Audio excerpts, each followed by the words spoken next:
অচন্দ্র OBS খুললো মনে হচ্ছে হয়েছে, দেখি।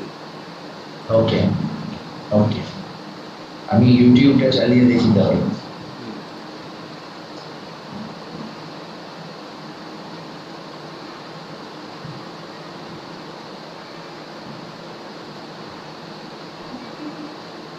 প্রিন্সিপাল স্যারকে একবার পিন করবো নাকি পিন করবে? একটা পিন কর।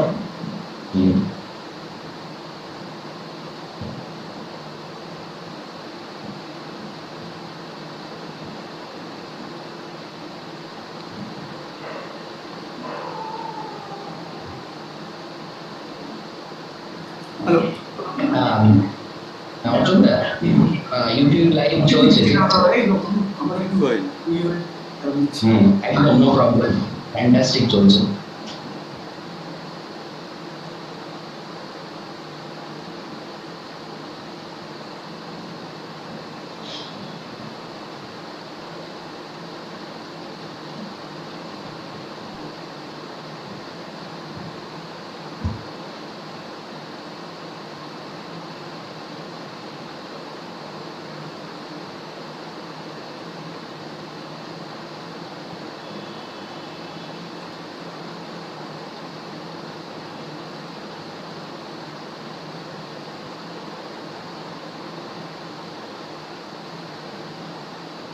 ইউটিউব লাইভে কোনো প্রবলেম নেই, অনেক পার্টিসিপেন্ট ওখানে আছেন এখনো, খুব সম্ভবত 49 জন দেখছেন এবং অল সেট। ওকে, প্রিন্সিপাল স্যার উইদিন 5 মিনিটস আসছে। ওকে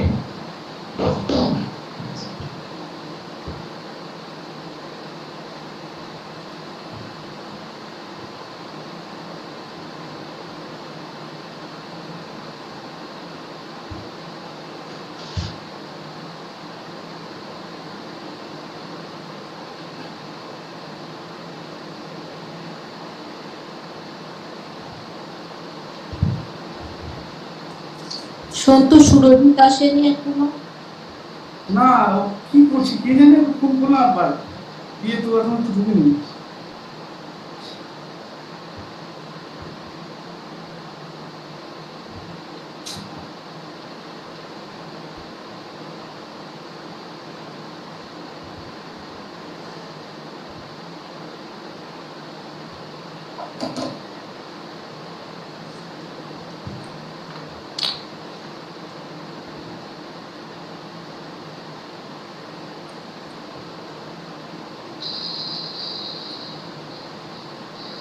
এই তো হচ্ছে তো অসুবিধা।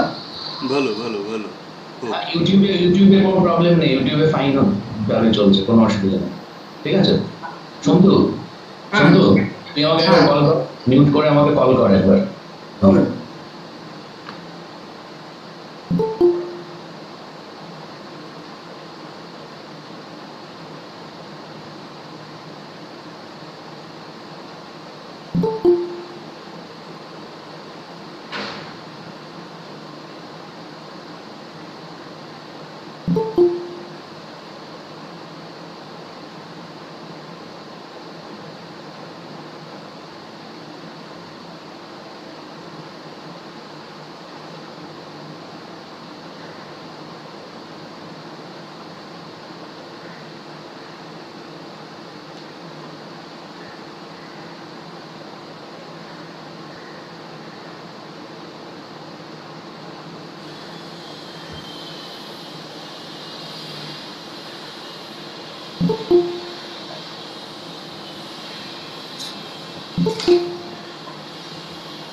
সুদীপ্তদা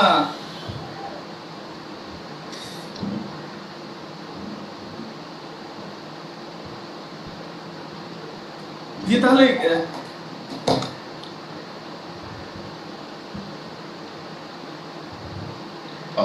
অর্জুন দা পাওয়ার ব্যাকআপটা কোনো ইয়ে হয়েছে না, কোনো সমস্যা ওইদের জায়গায় কোনো কায়দা করে উঠতে পারিনি। আচ্ছা ঠিক আছে, দেখা যাক। এবার সব ঠিক আছে তো?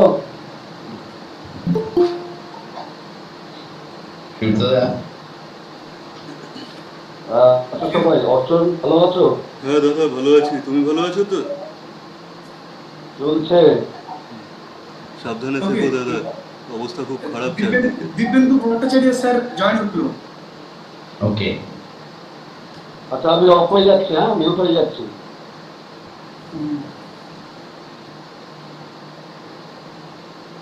এবার তাহলে প্রিন্সিপাল স্যার জয়েন হয়েছে?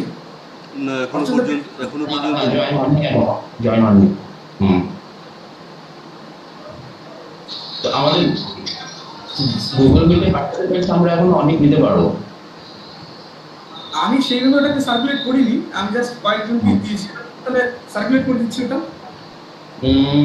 সেটা সেটা কি দরকার? না দরকার তো নেই, ইউটিউবে খুব সুন্দরভাবে আসছে ইউটিউবে। হ্যাঁ, ইউটিউবে খুব সুন্দর আছে। ঠিক আছে।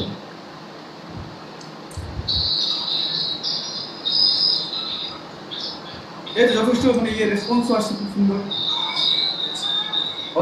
অলরেডি 93 পার্টিসিপেন্ট ইউটিউব লাইভে আছে।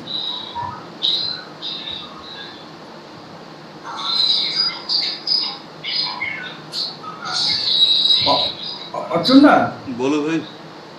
বলছি তোমার কাছে যেহেতু সিস্টেম মিউট করে রাখতে সময়। হ্যাঁ আমি সেটা জানি,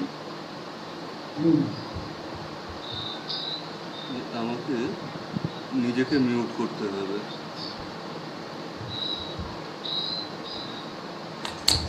সন্তু সুরজিৎকে আর একবার ফোন করে দেয়।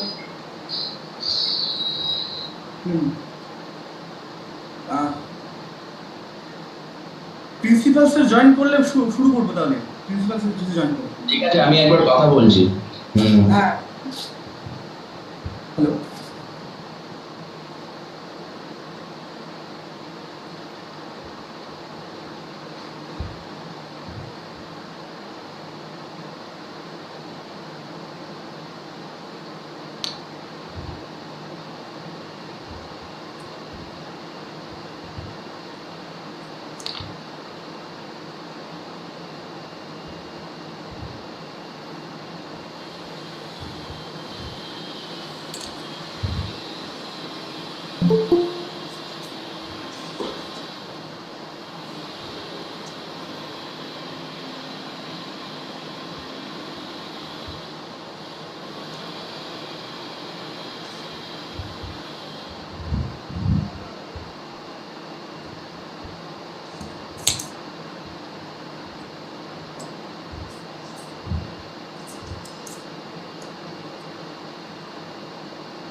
হ্যালো। হ্যাঁ, প্রিন্সিপাল স্যার জয়েন হলে আমরা শুরু করবো। ওকে ওকে।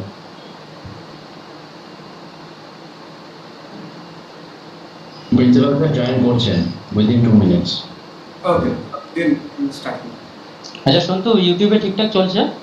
হ্যাঁ একদম একদম, ইউটিউবে আছে, সিস্টেম রয়েছে, আমি দেখছি ওকে ওকে ওকে, খুব স্মুথলি চলছে ঠিক ইউটিউবে। ঠিক আছে ঠিক আছে।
বলো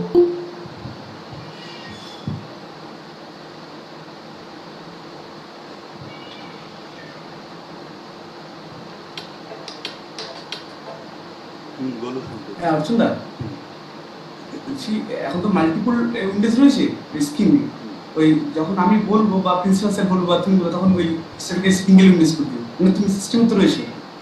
আমার তো আজকে কোনো বলা বক্তব্য নেই, না না তা নেই। ঠিক আছে? আমি যে যখন বলবে আমি তখন তাকে পিন করে দেবো। ঠিক আছে ঠিক আছে তুমি ঠিক আছে। আমাকে জাস্ট একটু ইনস্ট্রাক্ট করে দেবে, ঠিক আছে? হুম। আমি এমনিতে মিউট হয়ে আছি, কিন্তু অডিওটা আমি পাচ্ছি। স্যার জয়েন করলেন।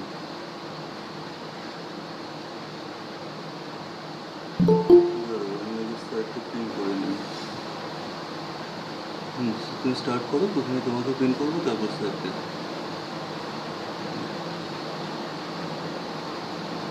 ফোনটা রাখো।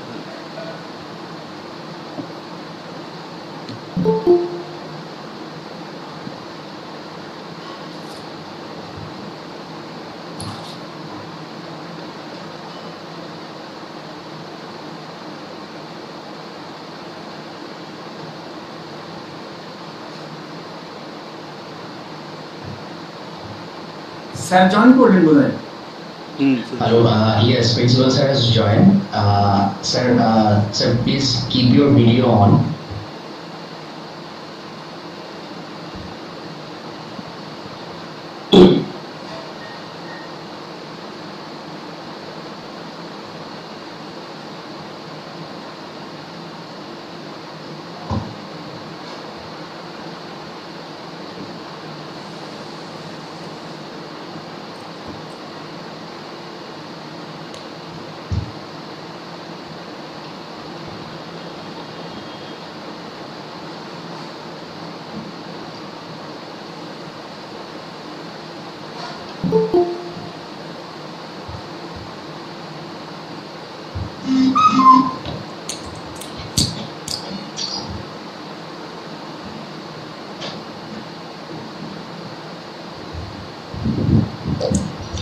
Hello, Hello, sir.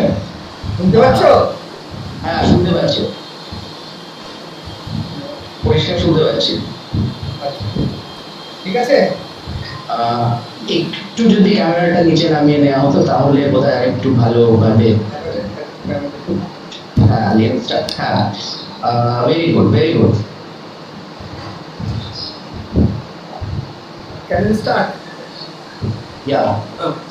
Shantu, shall we proceed? Okay. Yeah, proceed. Okay. Good morning, everybody.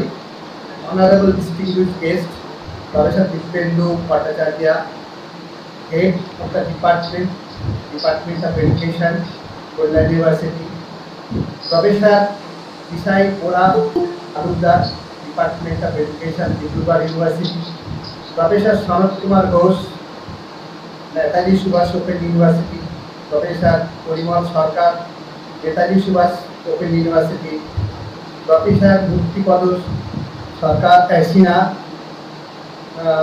Dadurpur University, my colleagues, teachers and their students participate. I, on behalf of my college, convey my dearest thanks and warm welcome to all. I congratulate the Department of Education and IQAC of our college for shouldering the responsibility for organizing today's webinar on the topic pandemic COVID-19, mental health and future education. I think this topic is very, very relevant in present situation. I am grateful to the distinguished guest for lending us a couple of hours with us. There is no doubt that the COVID-19 has broken the wave of our natural activities, the natural ways of thinking and performance. It has turned in another way. It has badly affected the two major sectors of our society, namely health and education.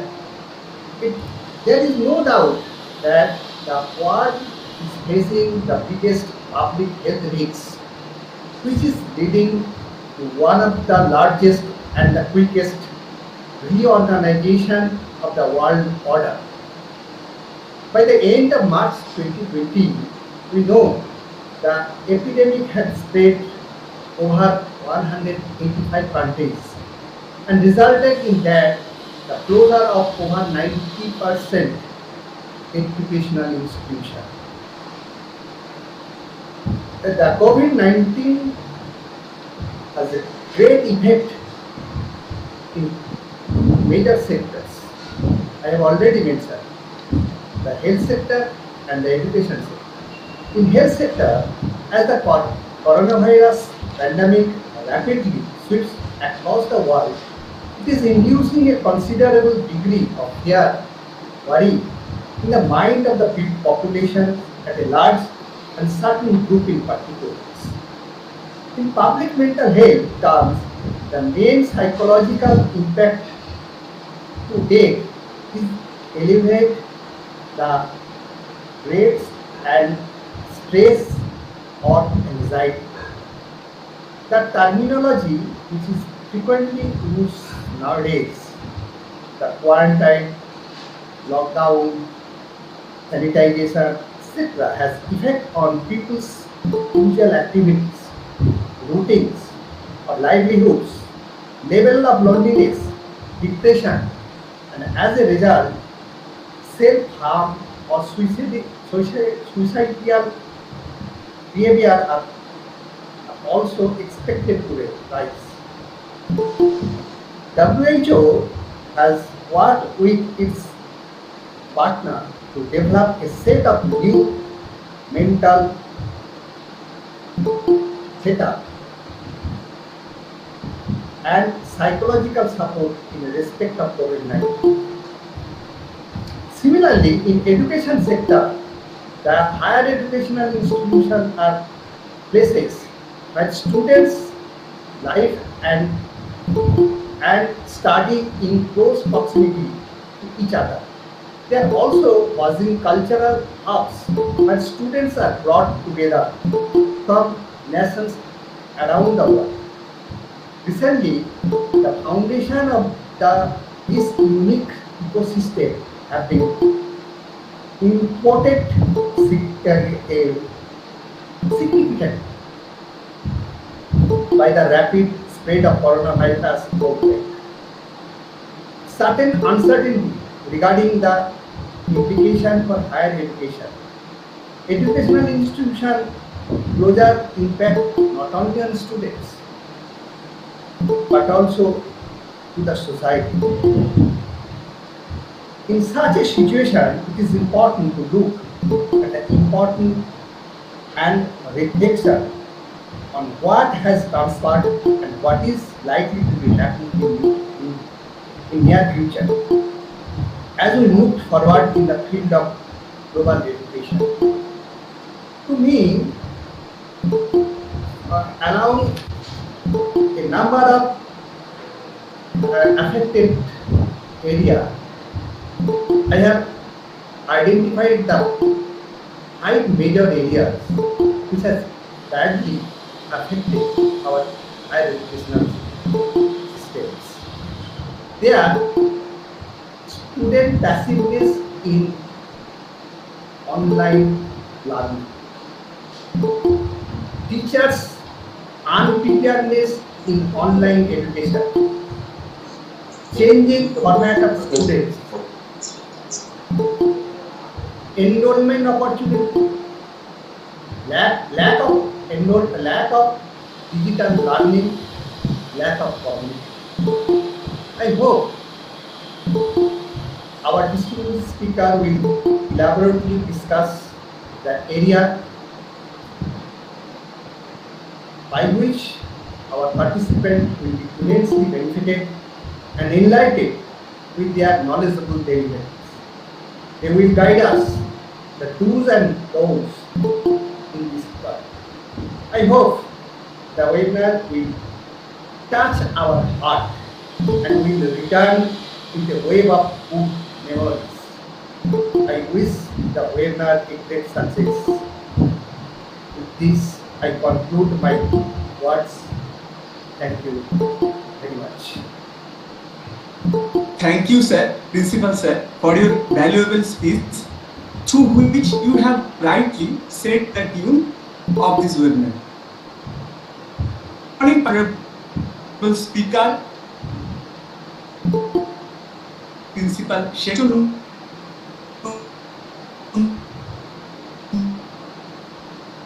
Coordinator, I was privileged to have you all on the same platform for the 2 days national level webinar, Pandemic COVID-19, Mental Health and Future of Education, by the Department of Education, Dwijendralal College, in collaboration with the IQAC of our college. I hope this webinar will help us to enrich ourselves through the lecture delivered by our honorable speaker. Now, it's time to enter into technical session of our webinar of the day 1. We have 2 lectures today from the 2 distinguished professors from 2 reputed institutions. The keynote address will be delivered by Professor Dwijendralal Bhattacharya, Head, Department of Education, University of Kolkata. I convey my sincere thanks to Professor Bhattacharya, an eminent teacher and scholar, for accepting our invitation to deliver his valuable lecture amidst of his busy schedule. I request my colleague Sujit Shah to introduce the speaker, Professor Dwijendralal Bhattacharya sir. Mr. Sujit Shah, over to you. Surojit, before you start, I will request Mr. Nirmal Mitro to stop presenting. Please stop presenting, and I would request all the participants, except the speaker and honorable principal sir, to stop your video, please. Please stop your video and stop presenting Nirmal Mitro. Otherwise, it would be difficult for us to streaming it live for live streaming. Thank you very much. Please stop presenting and stop your video. May I continue? Sure. Thank you. Thank you, Shuntu. Thank you, Principal sir. I welcome Professor Dwijendralal Bhattacharya. He is a professor and the head of Department of Education, and also the former director of Open and Distance Learning, University of Kolkata, and chairman of PG Admission Section, University of Kolkata. He also acts as the chairman in Cooperative Bank of Kolkata University. Besides his dedicated career as a teacher for more than 20 years, he served a number of academic boards, learned society and administrative positions at both state and national level.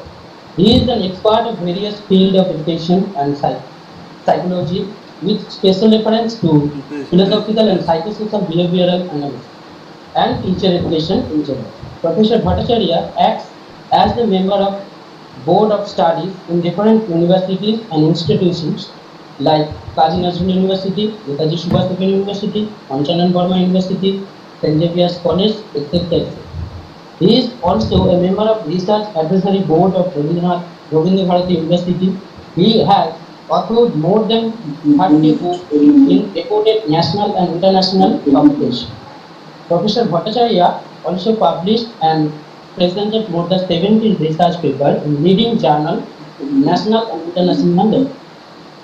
Now I like to request Professor Bhattacharya to deliver his lecture. Sir, please, are you there? Yes, sir. Over to you, sir.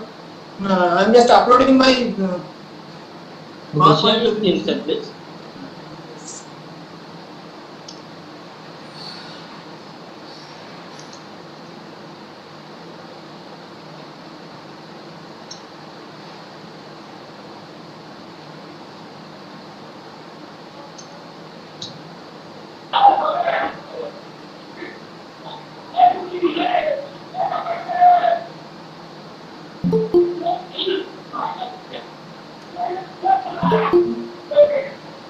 All participants are requested, please unmute yourself. Unmute, mute. Mute. Mute. Please mute yourself and stop your video. And presenting or also not presenting their skill.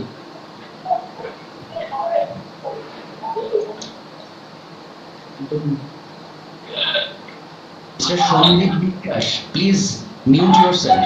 Mr. Shondip Bishyash, please mute yourself. Hello, Shantu. Hello. Hello. Shantu. Hello, Shantu. sir. Please upload the PowerPoint presentation, because from my part it is not possible to upload. Yes, I mailed the PowerPoint to you just 10 minutes before. Okay, sir. Okay, sir. Just upload that PowerPoint. Okay, sir.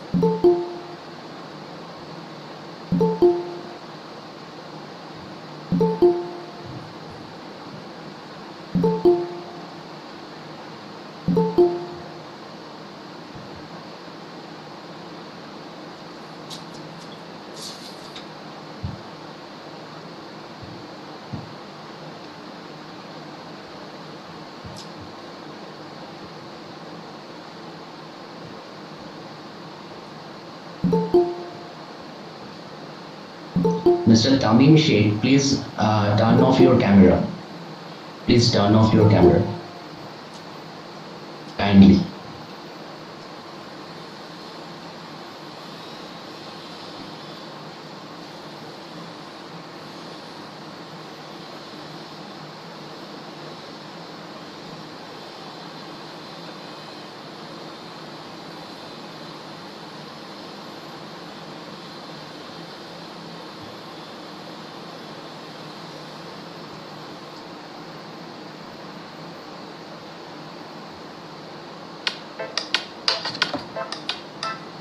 বলো শুনি। বলছি ঠিক আছে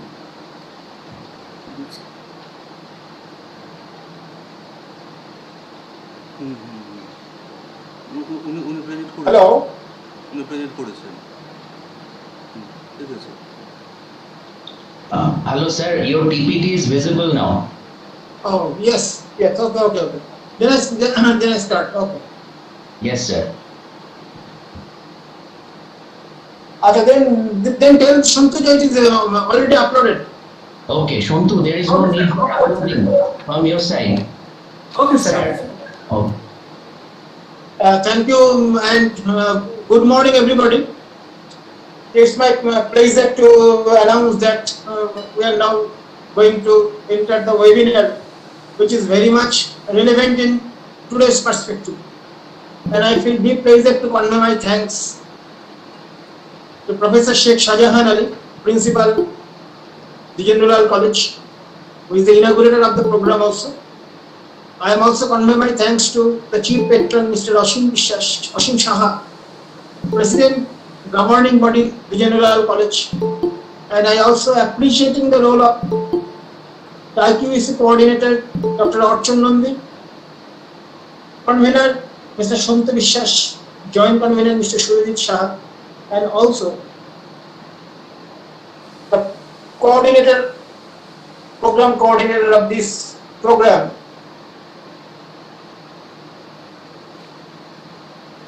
Shivandashnath. And today we are in the position, today we are in the circumstances which is not in the favor of our social well-being, subjective well-being, and the social and mental surroundings. So just I am entering my topic, the mental health and future digital education. Mental health and future digital education, and therefore it is very much clear that our topic is based on two parts. One part is the mental health and the second part is the future digital education. And we know everybody, why we are talking about now mental health, why we are talking about now future education, it is because in a very, very critical situation we are passing now. And that is the pandemic COVID-19. Because of that, the total scenario of the world has been changed completely.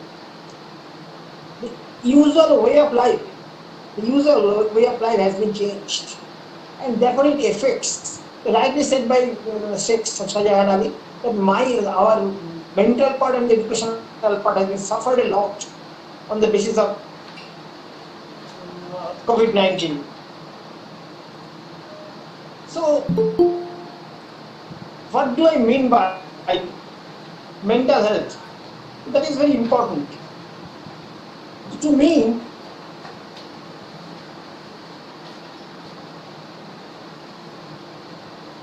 mind is a summation of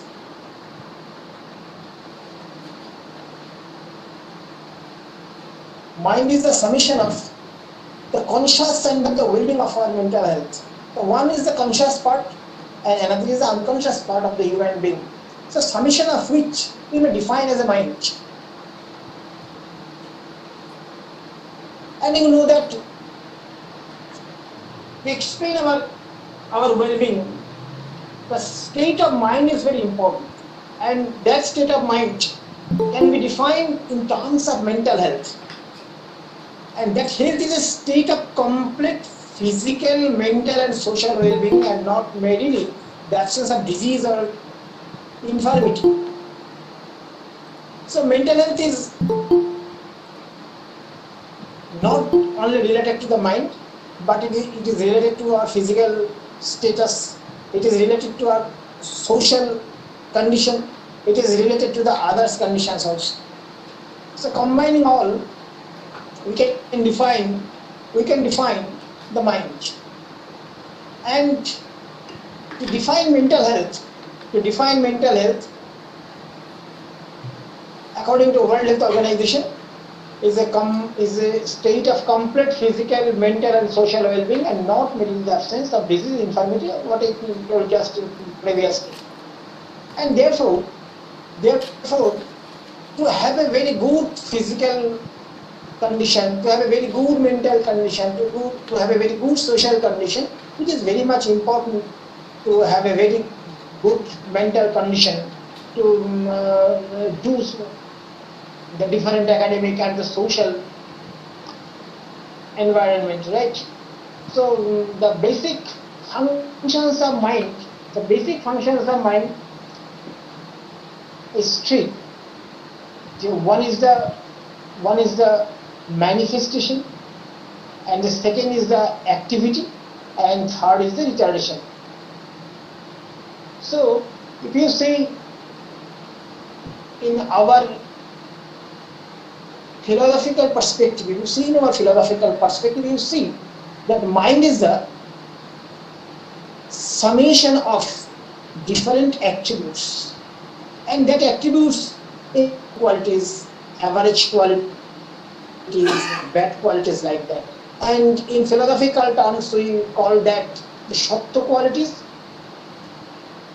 the Raja qualities, and Tama qualities. And because of that, we are identifying that the mind has the very three specific activity. The mind want to manifest in human being. Mind itself having always wants to have an active condition, and mind is always having negative approach also, always trying to retarding something. When we are doing something good, it is also trying to retarding something, what we call stress, what we call frustration, etc. So you see that how we are in a mental condition depends on how we can prevent our stress, how we can prevent our frustration, how we prevent our negative attitude, etc. So mind has a specific function. One is mind is trying to manifest. Manifestation is the one function. Activity is the second function, and the one is the negative function, that is the retarding approach of mind. Even that has been defined in the philosophical terms That is, we have the Satya, Raja and Tama qualities. And if you see in our philosophical standpoint, that Satya has the 11 components.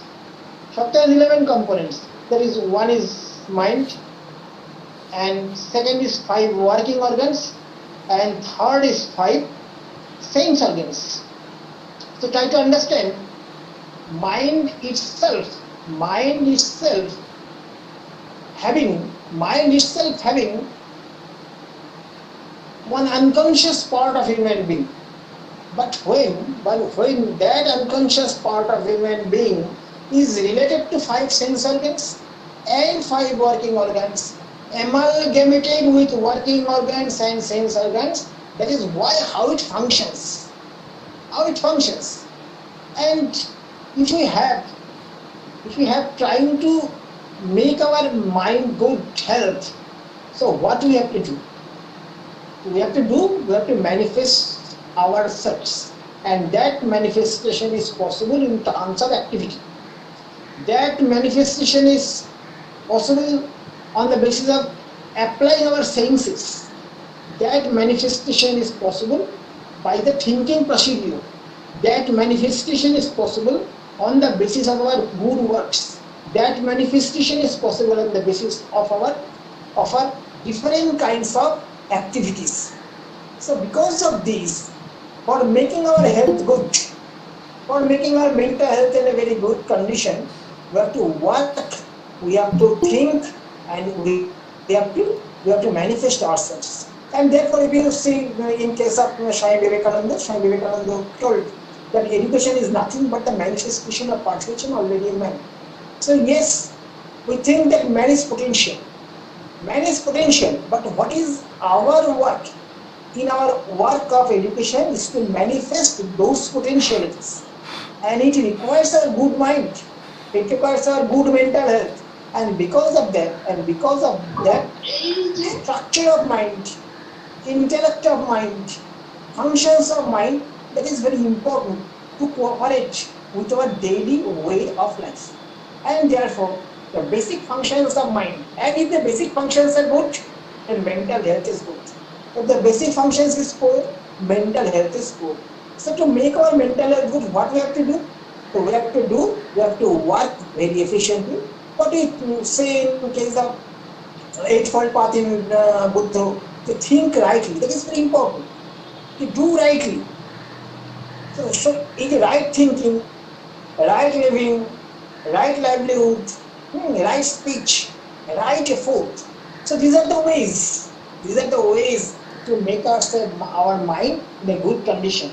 So as we are passing in a very critical condition in pandemic situation, as we are passing in a very uncertain condition, so I am requesting to all, considering myself also, so we want to effort our activities, we want to involve our activities in a very channelized in a very good way. Like that the college is arranging such kind of a good webinar.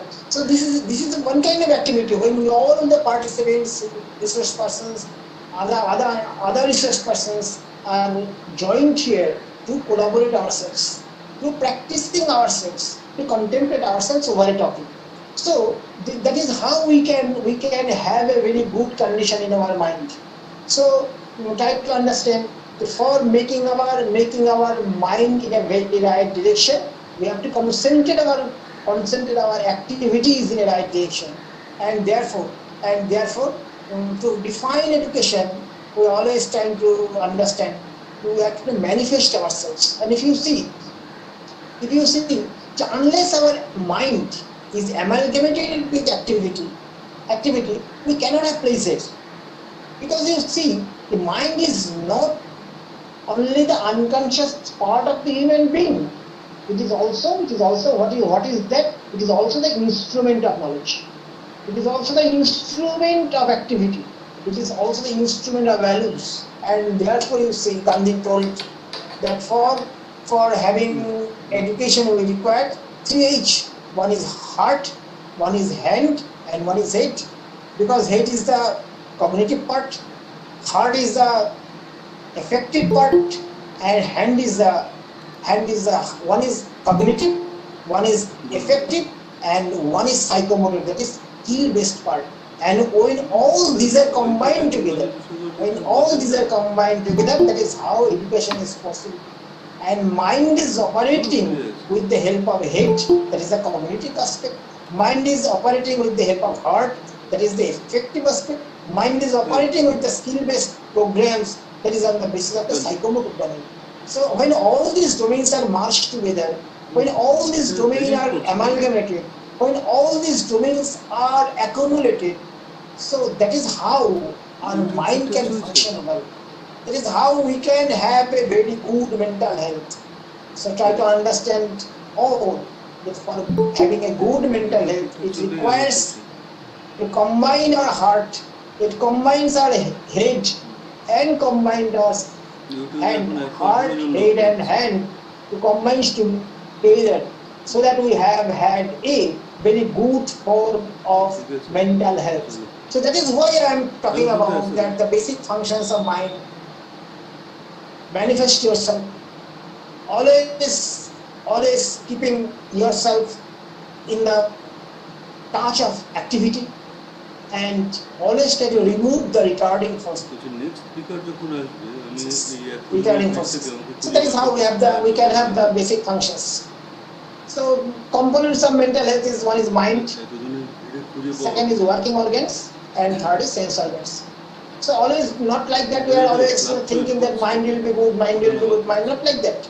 The mind will be good when you have the support of your working organs and when you have the support of your sense organs. And because of that, you see, Rishi Aurobindo said, what do you mean by education? Education is development of senses. Education is nothing but development senses. And you see, in our surroundings we have everything. But yes, it is Newton who see that the falling particle is the gravitation. We all see, everybody see if fruit is going down, falling down from upper to the lower parts, going to the earth, going down to the earth, and it is observed by the Newton and told it is a gravitational force. But yes, this is the sense. So education is nothing but development of your senses. So when sense comes in contact with the mind, that is how education is possible. So therefore, mind, working organs, and sense organs are very important for having our good mental health. And therefore, what are the key concepts of our mental health? That mental health is about enhancing competencies of individuals and communities and enabling them to achieve their self-determined goals. You see that if a person is knowledgeable, generally his mental health is good. A person who working in the fields, his mental health is good. A person who working on a very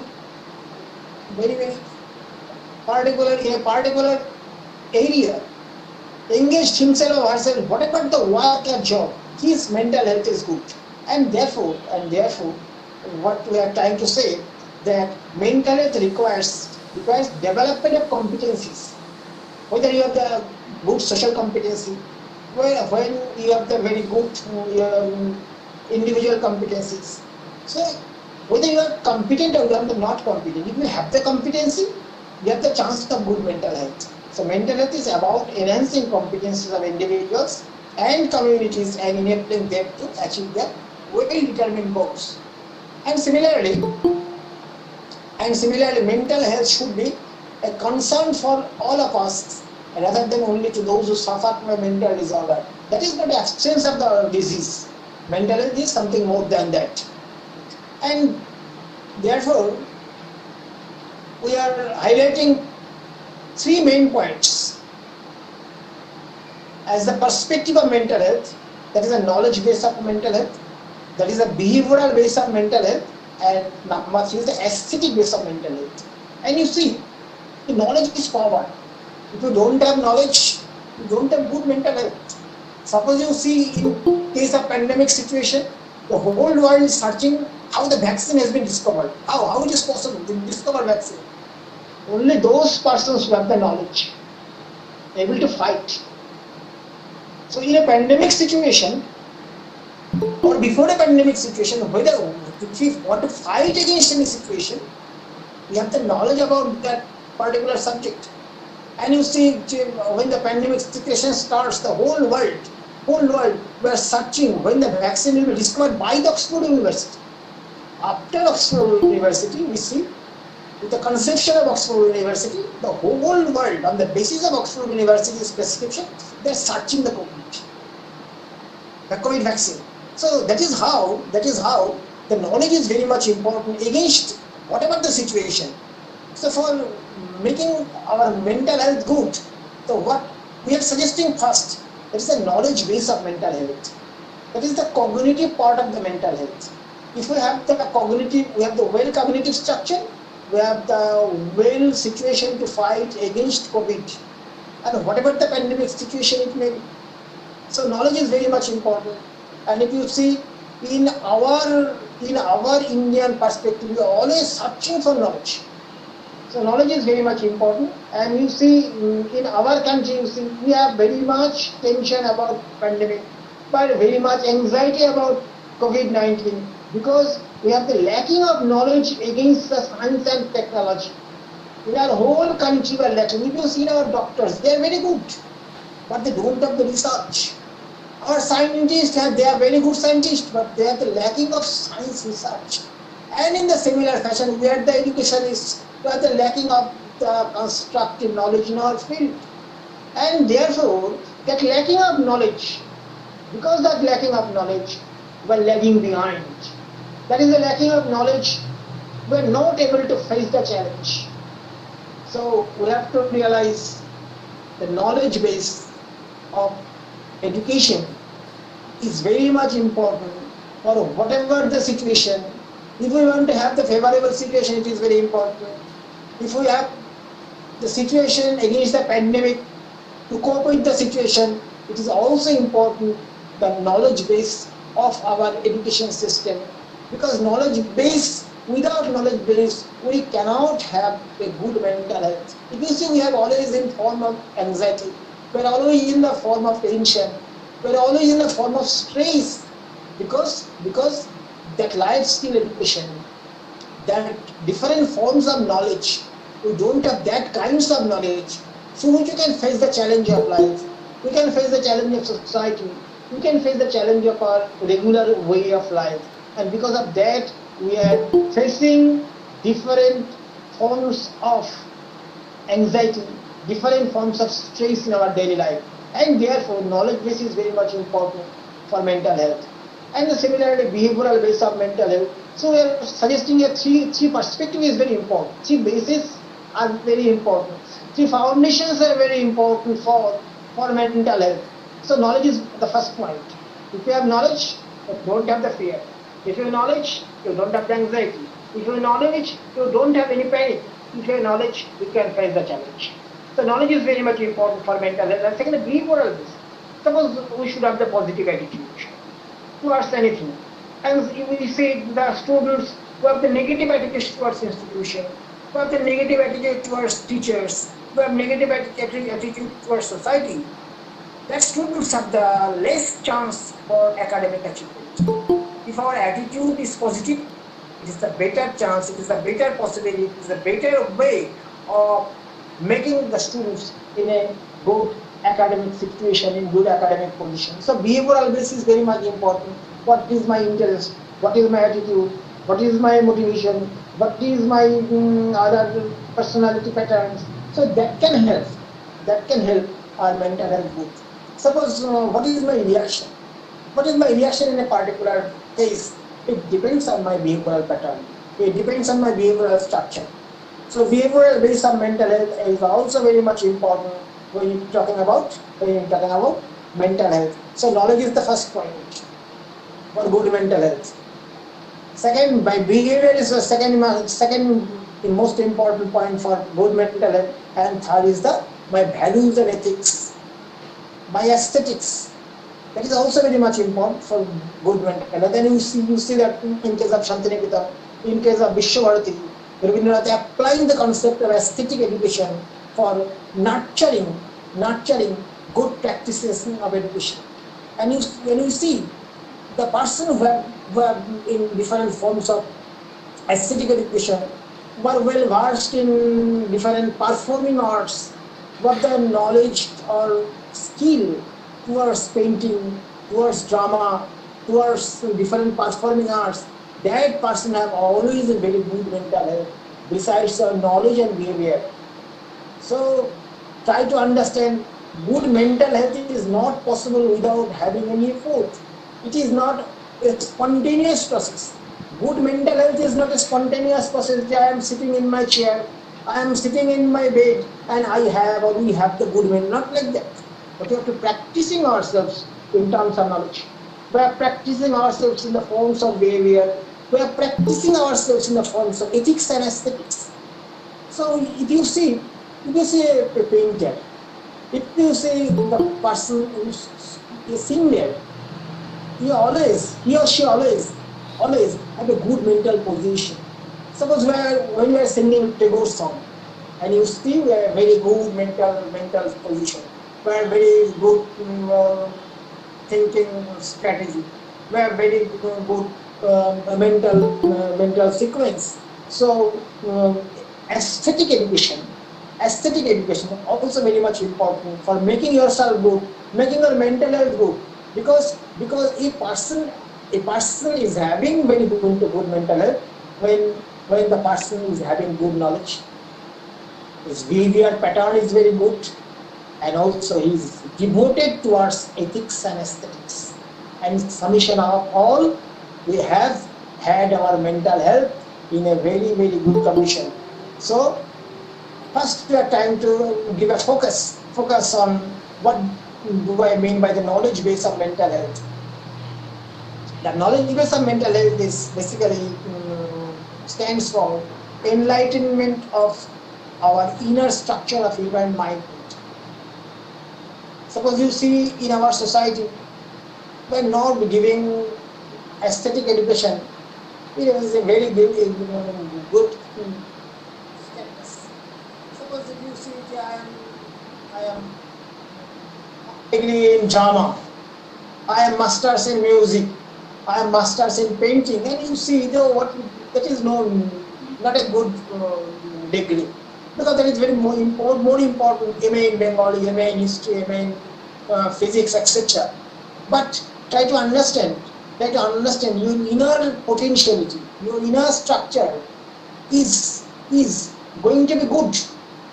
Besides the knowledge about Bengali, besides the knowledge about physics, besides the knowledge about regular subjects, you are practicing of knowledge, which can develop your inner potentiality, and that is possible when you have the true knowledge.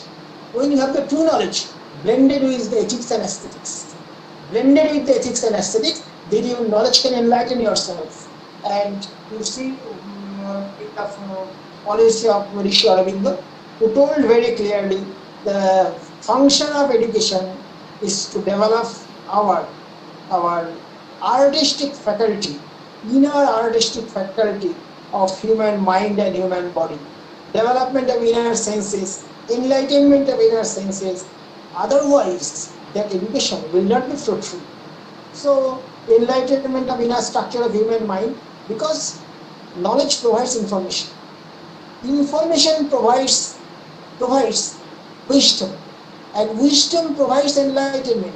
So unless your knowledge or informative part makes that information is enlightened, make that information in the form of a creative education, you don't have such kind of knowledge which can face the challenge. So what you see that in case of our daily degree, that is BSc, MSc, higher secondary, this is not a knowledge-based degree. This is based on information, and that kind of degree can never change the knowledge status of our education system. So after passing master degree in education, master degree in history, if I asked you, what is the contribution of you? What is the contribution of your teachers? What is the contribution of your university? And you see that there is no contribution. Previously there is Babur Akbar and Humayun, and presently Babur Akbar Humayun. And in future there will be Babur Akbar and Humayun. Then what is your contribution? Then what is your contribution? Where is the knowledge? And you see there is no knowledge. But we are exercising the old knowledge, we are exercising the information, we are exercising the past experiences which cannot have a good knowledge, which cannot give you the solid mental health structure. Because only practicing the old knowledge, you cannot do anything. Only practicing the old systems, you cannot do anything. But that is what is going on in every day. We are talking about history is not written very goodly. Vaishnava, some persons are talking like that. History is not right. Who prevent you to write history? Who prevent you to write history? We don't have the history of Navadvip. We don't have the history of Nilkara, Barakpur surrounding areas. We don't have the history of Harishar. We don't have the history of Kachrakara. We don't have the history of Komlani, etc. There is no history. There is no written condition. So there is no knowledge. But what we are doing like that. We are exercising those knowledge, which is a past experience. Which are exercising those knowledge which is not created. We are exercising those knowledges which already exists. So existential knowledge cannot move yourself in a good condition. And therefore, try to enlighten yourself. For making a good mental health, try to reshuffle our education system. Try to reshuffle our attitude. If a person is involved in different forms of activities, in form of education, if a student is involved in different form of activity, and you see he has good mental health, and if you see that student is always memorizing, then he or she should not have the good mental health. For good mental health, knowledge base is very much important, but those knowledge base which can enlighten ourselves. And the second point is the behavioral base. Behavioral base stands for adjustment with external situation. So you see that in each and every time in pandemic situation, we have to adjust ourselves because we are sitting in the room. The students are sitting in their house. So all we are in a position of restrictions. There are always a position of different forms of restrictions. So it is not possible for us to have a regular behavior, regular college, regular university, regular school, etc. So we have to adjust ourselves. But that adjustment is the behavioral aspect of our situation. So we should have structured our behavior in a way so that we have a good form of personality. We should have a good form of interest towards particular subjects. We should have developed some forms of motivating forces towards our education, towards our behavioral pattern, etc. So adjustment is externality, stands for different form of behavioral adjustment with the external factors. And the third one is the aesthetic base of mind. And you see that the aesthetic base of mind is also very important. What I am talking about, the whole world is appreciating the aesthetics. And if you see the curriculum of the European countries, you see there are always a place of arts. There are always a place of culture. There are always a place of performing arts in their curriculum. But if you see in our Indian context, there are absence of arts and culture. There are absence of performing arts. There are absence of ethics and aesthetics. And because of that, we are suffering a lot. So I am requesting all to concentrate this matter. Unless aesthetics education in our curriculum, it is not possible to enhance our mental health, to develop our mental health. If a student performing harmonium, performing guitar, and so different forms of music in their daily life, I can assure that his or her mental health will be in a right direction. There is no error about that. You cannot have a good mental health by speaking, by lecturing, etc. But yes, once performing of a song is a better way of making good mental health for whoever the person, either student, teacher, or whatever the status he or she may be. So I am requesting good habit formation, extracurricular activity, music and other performing art, and the different forms of organizational activity is the basis of aesthetic education. So if you see the Tagore's conception, it is a very interesting part of the aesthetic education. Yes, we are talking about Tagore, we are learning about Tagore, we are giving lecture about Tagore, but we are not follow Tagore actually. We are not follow Tagore. His aesthetic education is a brilliant example of aesthetic education. We should follow that. We should incorporate that aesthetic education in our curriculum. Yes, it is in the form of secondary, higher secondary, college, even in the graduation level, not in the form of art college. It is in the form of the regular basis. Whatever the college, such kind of curriculum should be there, so that we have a minimum sense, a minimum practice in our education system. Not like that everybody should have the conception of that, but yes, some orientation, some common sense, some awareness, such kinds of programs should be there from the educational structure or whatever the country may be. So that is the aesthetic base of mind.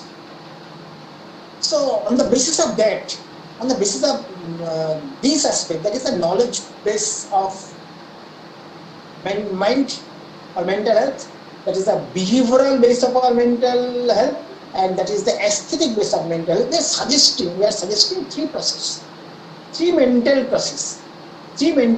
One is multiplication, one is substitution, and one is shifting. So three mental processes we are suggesting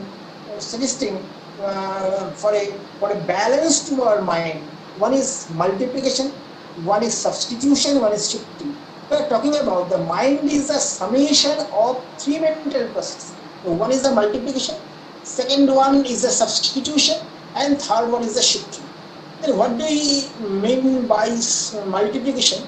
The mind, this is the quotation you see, that quotation is by Sisi Ma Pondicherry. She's told that, what do you mean by mind? She told that the mind is wing but it has no brain. So that is the problem. Mind is a multifarious activity. Mind has always different forms of activity, but it has no brain. And as it has no brain, so there is a problem. It has no control. So what is the challenge of mental health? To control over our mind. So that is the problem. The multiplication stands for multifarious activity of human mind. And you see, we are giving a lecture, you are listening a lecture, but we are a common platform to collaborate or to cooperate or to exchange our views. But we are thinking differently. We think after 2 p.m. we have that lunch. I think when it will be finished. So mind has no brain. So it's moving differently, different times according to the wish of that person. And therefore, as there's no brain, we require the control of mind.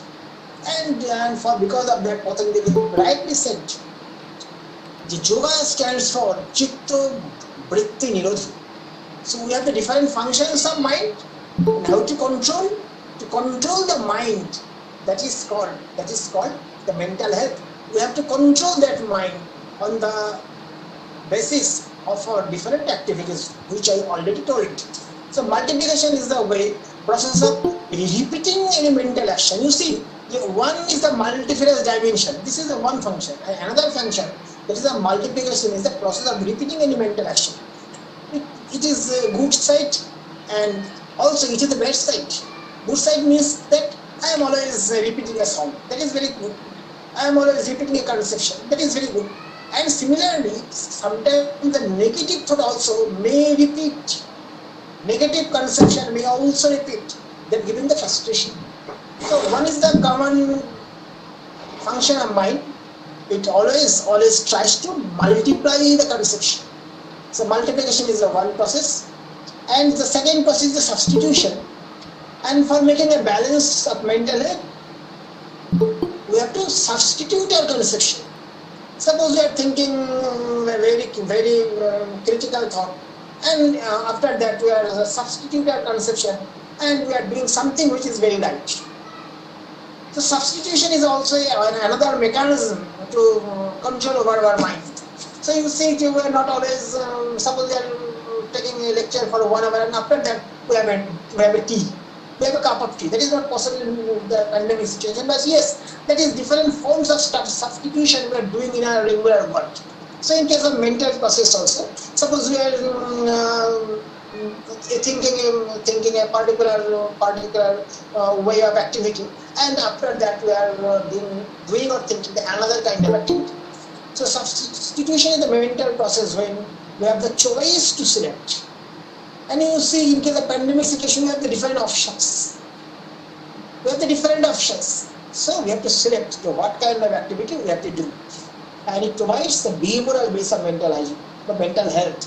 So you see, multiplication stands for the informative world, multifarious activity, and that is related to the knowledge base.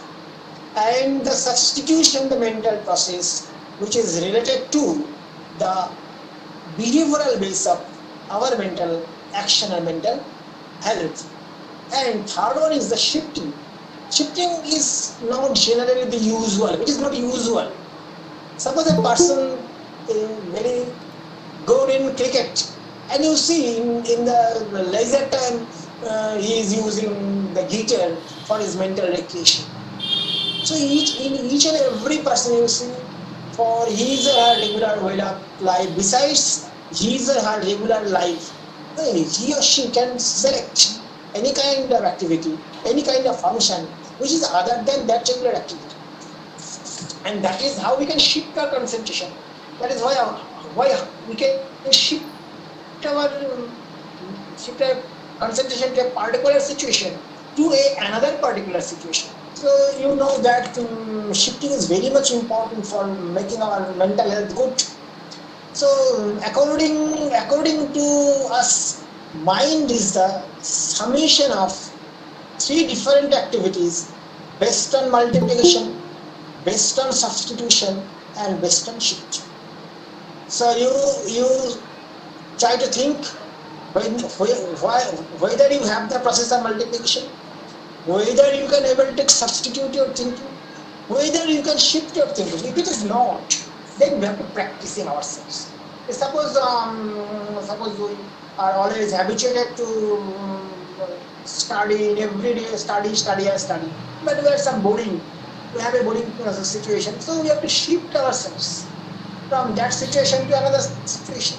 In the pandemic situation, we should do something which is not we do in the regular way, right? So we can, by shifting and substituting our habits, our mental actions, we can somewhat accept or overcome our mental situation. So how to correlate then the mental health and the mental processes? So you see that mental health is nothing but a balancing condition or situation among the multiplication, substitution, and shift. Right? Similarly, in our philosophical perspective, we can say that the universe is the balancing force among Sattu, Raju, and Tamu. That is among very good qualities, average qualities, and bad qualities. Very good qualities corresponds to good mental health, and very bad qualities corresponds to poor mental health. So if we want to have a good mental health, it requires a balance between our different subjective attributes, and besides our cognitive attributes, and a different form of ethics and aesthetics. And that is how we can balance the different mental processes among multiplication, substitution, and shifting. And that balancing force, from that balancing force, it will lead a state of well-being, right? State of well-being. And we want to state clearly, try to understand there's kinds of quality, that's kinds of attributes, that's kinds of situation. It is not a spontaneous process. For having a good mental health, it requires education, it requires practice, it requires different forms of activities which convert our mental health in a form of well-being of our physical, mental, and social state. And it requires, from here, we are suggesting the digital pedagogy. Yes, as we are not able to face-to-face interaction in the present pandemic situation, yes, it is possible the digital pedagogy, on the basis of which our mental health is converted to a state of well-being on the process of digital pedagogy. And therefore, if you see that our education system, our education process is now the verge of change,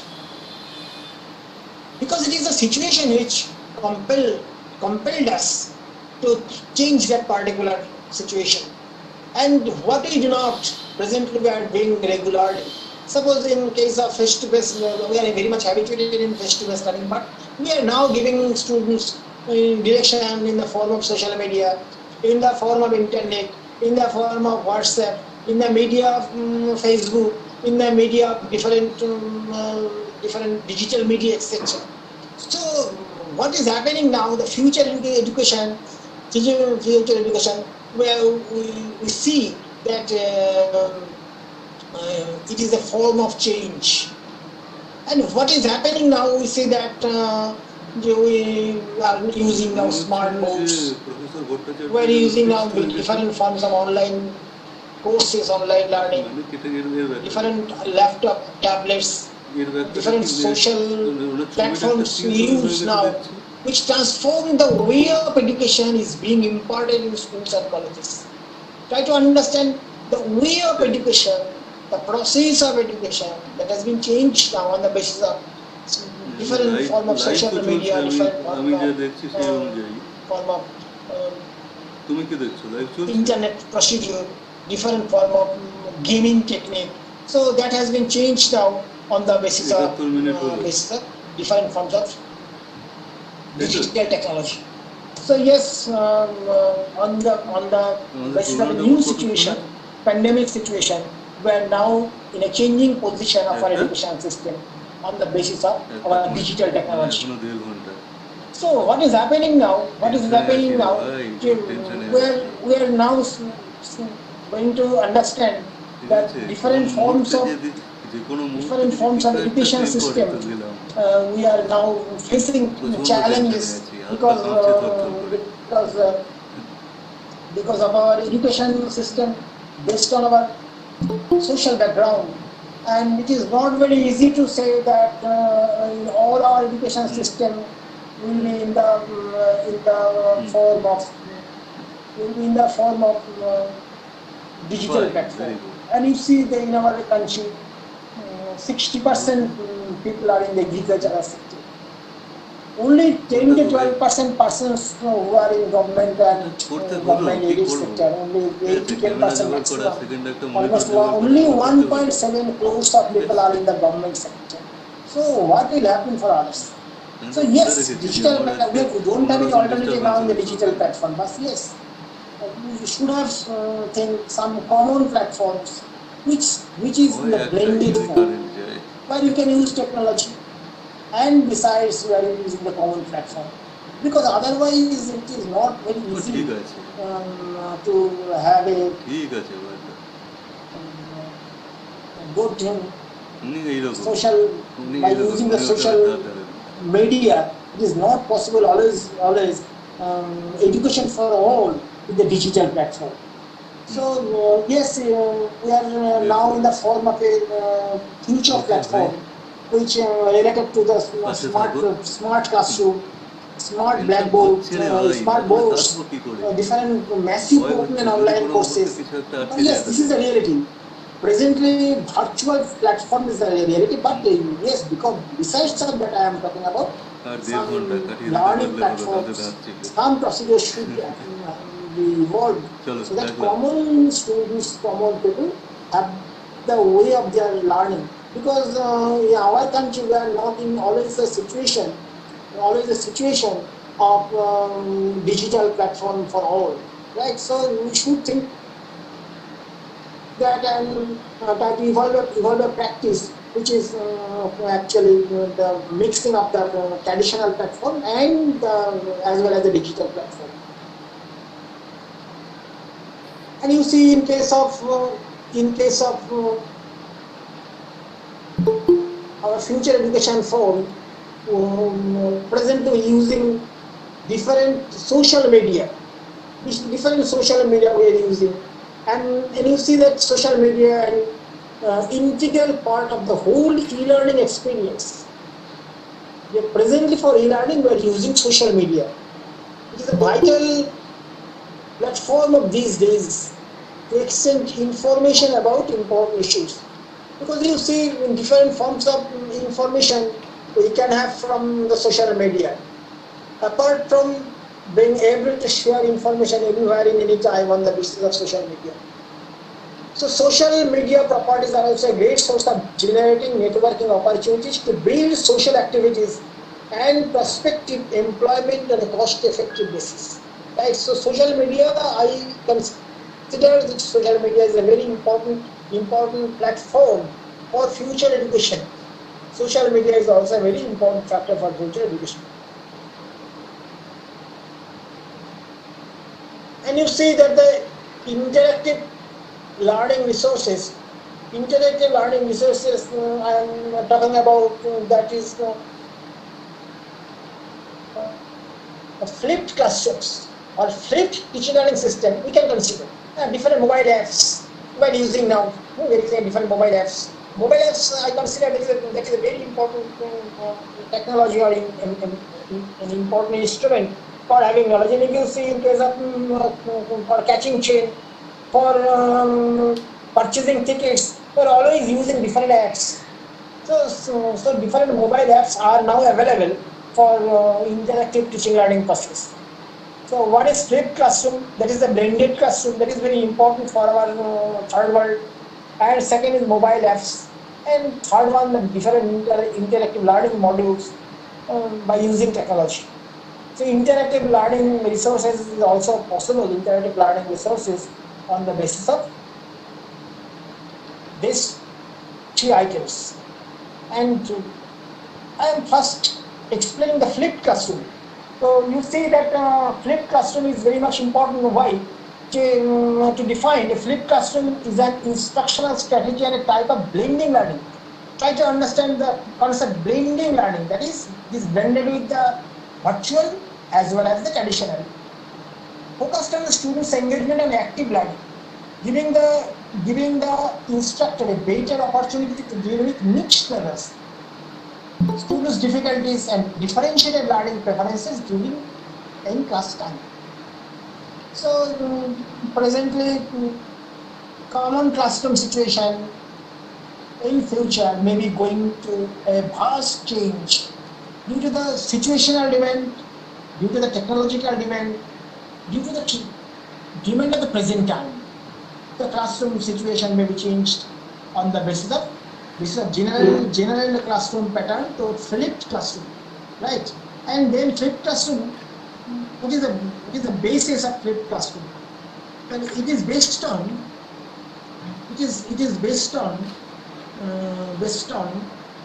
online lectures, right? Different collaborating online discussions and carry out research at home. And you see in classroom what is happening? In classroom, class is over and the learning is over. But in case of this situation, it moves different activities. It is based on different activities, including those that may have traditionally been considered homework, into the classroom. In a flipped classroom, students watch online lectures, collaborate in online discussions, or carry out research at home while engaging in concepts in the classroom with the guidance of a mentor. So that is how we can carry out the conception of flipped classroom in the future classroom in our country. And now I am concentrating what is the different components of flipped classroom. If you see in the traditional model of classroom instruction, the teacher is typically the central focus of a lesson and the primary disseminator of information during the class period. The teacher responds to questions first differ directly to the teacher for guidance and feedback. In a classroom with a traditional style of instruction, individual lessons may be focused on an explanation of content using a lecture style. Student engagement in the traditional model may be limited to activities in which students work independently or in small groups. on an application task designed by the teacher. Class discussions are typically centered on the teacher who controls the flow of the conversation. Typically, this pattern of teaching also involves giving students the task of reading from a textbook or practicing a concept by working on a problem. For example, of their different traditional approaches. But yes, in case of flipped classroom, it is from what I am talking now, the teacher-centeredness. The teacher-centeredness is converted to the learner-centered model in flipped classroom. Explore topics in a greater depth. It is not possible in a classroom situation to talk about a topic in a different ways, different forms, different instructional model. It is not possible, but yes, it is possible in the online platform, right? So explore topics in a greater depth. Create meaningful learning opportunities. So yes, we have the learning opportunities here. If you see in our classroom situation, what is happening in a classroom, 100 students are there, 80 students are there, 70 students are there, and teacher is one. So one teacher is giving lecture. Now, how it is possible for a teacher to giving instructions in 190 students in a classroom situation in a creative way? Is it possible to convert that classroom in the form of activity? Is it possible? But yes, in flipped classroom it is possible, because we can develop different learning opportunities here. So create meaningful learning opportunities, that is also very important here. Introduce to new topics outside the classroom. Yes, it is possible within the classroom, it is possible within outside the classroom. Different forms of video lectures is possible from outside the classroom. Different forms of media lecture is possible from outside the classroom. So in a flipped classroom, content delivery may take a variety of forms. So the different forms of lecture, in different forms of deliberation, it is possible to deliver lectures from within the classroom situation, and it is possible outside the classroom situation in a flipped classroom. And yes, it is possible online collaborative discussion. Students can collaborate with their teachers. Students can interact with their teachers. Students can have a different activities with the help of teachers. Yes, it is possible online different collaborations, collaborative activities and discussions. And similarly, digital research is possible presently, because sometimes in the present pandemic situation, sometimes what is happening that a regular classroom activity is somewhat blocked, and therefore yes, it is possible digital research is possible. And similar text readings may be used, or video lesson is for 8 to 12 minutes. It's not long, 30 to 40 minutes. It is possible 8 to 12 minutes video lesson is possible. So now if we see then what are the components of flipped classroom. Yes, components is like that. We have to redefine classroom. We have to make classroom activity based. And we have to engage students in the form of different technological ways. And now if you see, by using different components, by using different components, by using different mathematical tools, yes, it is possible to different class activities, different forms of modules. Yes, it is possible. So different forms of collaborative learning, document analysis, yes, it is possible on the basis of flipped classroom activities. The points are very important. Mathematical tools, number 1. Laboratory experiments, number 2. Document analysis, number 3. Current event discussions, number 4. Collaborative learning, number 5. And application and productive learning, next. So there are different components through which we can have the class activities. And the time is, I am considering the time is almost over. I am just coincide myself, right? So what is actually flipped classroom? It is more personalized, more interactive, more instructional strategies, more contents. Yes, it is possible in the form of flipped classroom. Yes, it is less didactic. Our students can actively involved in the process. So that is how we can explain flipped classroom. So in the first part of our lecture, we are talking about what is called mental health. And that part we are basically given stress on the basis of knowledge base of mental health, liberal base of mental health, and aesthetic base of mental health. In this part we are talking about, with those bases of mental health, yes, it is related to our mental components in the form of digital education on the basis of multiplying those concepts, substitute those concepts, and shifting those concepts, right? So that is how the mental processes we can communicate with the technology. That is the second part. And the third part, that is I am giving very shortly, because the time is almost over. I am giving very shortly my demonstration. Very shortly, that is we found that perception is the perceptual digital pedagogy. Try to understand a student in classroom. A student in classroom is a very, very important field where you can give the different forms of mental health, mental prescriptions to develop the students. So yes, it is not very easy to keep the direction from the digital way and the students' motivation, so everything will be developed accordingly. So therefore we are suggesting a pedagogy which helps students digital and traditionally on the basis of perceptual digital pedagogy. But what is happening actually in the classroom situation, you see from the picture, the stimulus and response, that is a direct, there is two-way learning. Two-way learning, one part is the teacher and another part is the student. But what is happening in the case of situation, here you see stimulus is one, the teacher is giving lecture. What about the classroom, whatever in the digital platform? But you see, the stimulus is not one. Stimulus is one, but response is not one.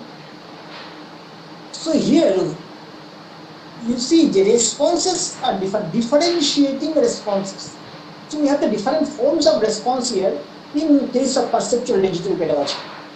And that is we are talking about, that is the diversification of stimulus and response perspective. It is diversified. And then what is happening? The stimulus is one, but responses are many. And if the responses are many, and then in each and every response we have one another stimulus. So yes, in case of flipped classroom, in case of digital technology, it is possible. Individualized based instruction is possible. So we have different responses. Then by attached that every response we have a different stimulus, right? And therefore, by exercising multiplication of the responses and stimulus, one stimulus can be modified. So this is the model of perceptual digital pedagogy. By one stimulus is being modified on the basis of multiplying the response and stimulus. So try to understand diversification of learning on the basis of digital pedagogy is possible on the basis of multiplication, substitution, and shifting. That is on the basis of three processes. One is multiplication of the learning process. Second one is the substitution of the learning process. And third one is the shifting of the learning process. So how multiplying? Multiplying is like that. Because if you see you are solving a math in a plus b whole square is equal to a square plus 2a plus b square. You are solving a single stimulus. But the responses coming from the students are not single. Some students are having a very good understanding, some are average understanding, some very low, and some do not. So it requires a process of multiplication, and besides multiplication, we have the process of substitution, and we have the process of shifting. So multiplication is like that. One concentrating point we have to find out. On the basis of interest, on the basis of behaviors, on the basis of cognitive dimension, on the basis of ethics and aesthetics. What about the points of any kind of teaching? One point to be concentrated, and that has been multiplied. For learning, it is very much important. Not concentrating all the aspects, but concentrating in one point and then multiplying that point. Yes. The second, what we are writing here, interest to be multiplied on the basis of particular interest, either in academic discipline or non-academic activities by using technology. So you can multiply yourself on the basis of technology. And the second point is the substitution of learning. So yes, it is possible. Substitution refers to substitute one stimulus to another. It is a spontaneous process. Naturally, through substitution, diversification is rather easy to execute. Suppose in times you see sometimes we substitute our conception, we substitute our thinking procedure, even we substitute the technology also. Suppose one technology is not available, substitute with another technology. So substitution is another process. And the third point is that shifting of learning. Shifting is important and applicable when substitution is rather difficult. Sometimes you see one student who do not able to a particular point, who is not able to understand any particular topic, who is unable to a particular technology. On that time we can shift. When multiplication is substitution is rather difficult, we can shift the conception. But that shifting is possible in the academic part to non-academic part, or from academic part to academic part. But what I am talking about is sometimes you are very much academically potential, you are shifting yourself in a music. So shifting is possible, and shifting is very much essential for making a balance. So diversification is to be allowed on the basis of students' nature and standard. On the basis of nature and standard, we can shift our conception, we can substitute our conception, we can multiply our conception. So shifting his or her interest from one section to a particular desirable condition. Right. So what is the summation of our perceptual digital pedagogy? If we try to conclude that multiplying time and space of the learners, this is the first condition. Cooperating and collaborating learning situation, understanding learners, achievement orientation by substitution and shifting, enhancing perception for better understanding by substitution and shifting. So that is how, by applying the process of multiplication, substitution and shifting, yes, it is possible to cooperate or to collaborate with the students by blending the traditional learning and the digital learning. If we combine the two, yes, it is possible on the basis of multiplication, substitution and shifting. It is better for our mental health, it is better for pedagogical purpose also. So finally, what will be our future education? The first point, we see the first point, it is based on epistemological framework. Yes, if we are facing the challenge, there is no alternative other than knowledge. And classroom is now the space for repeating the old information. We have to understand classroom is not the place. So what is meant by melting point, what do you mean by boiling point, what do you mean by Newton's first, second, and that is not the class. The class is to develop knowledge. And that has been clearly told by the 2005 National Curriculum Framework. That has been clearly stated, classroom for knowledge. Learning for knowledge, teaching for knowledge. Teaching is not to impart information to a classroom situation, because there are so many persons, they can give information in a classroom situation in a better way other than teacher. But who is the teacher? Who can develop knowledge, who can construct knowledge. Who is a learner who can develop knowledge. And similarly, we should have a knowledge framework, epistemological framework, which is the first point. Indigenous rule of education, that is also very important. We have to explore our indigenous system. It is on the basis of our, you will see, we have our geographical environment. We should explore that. We have our historical perspective. I am already mentioned, we are under Kollani University.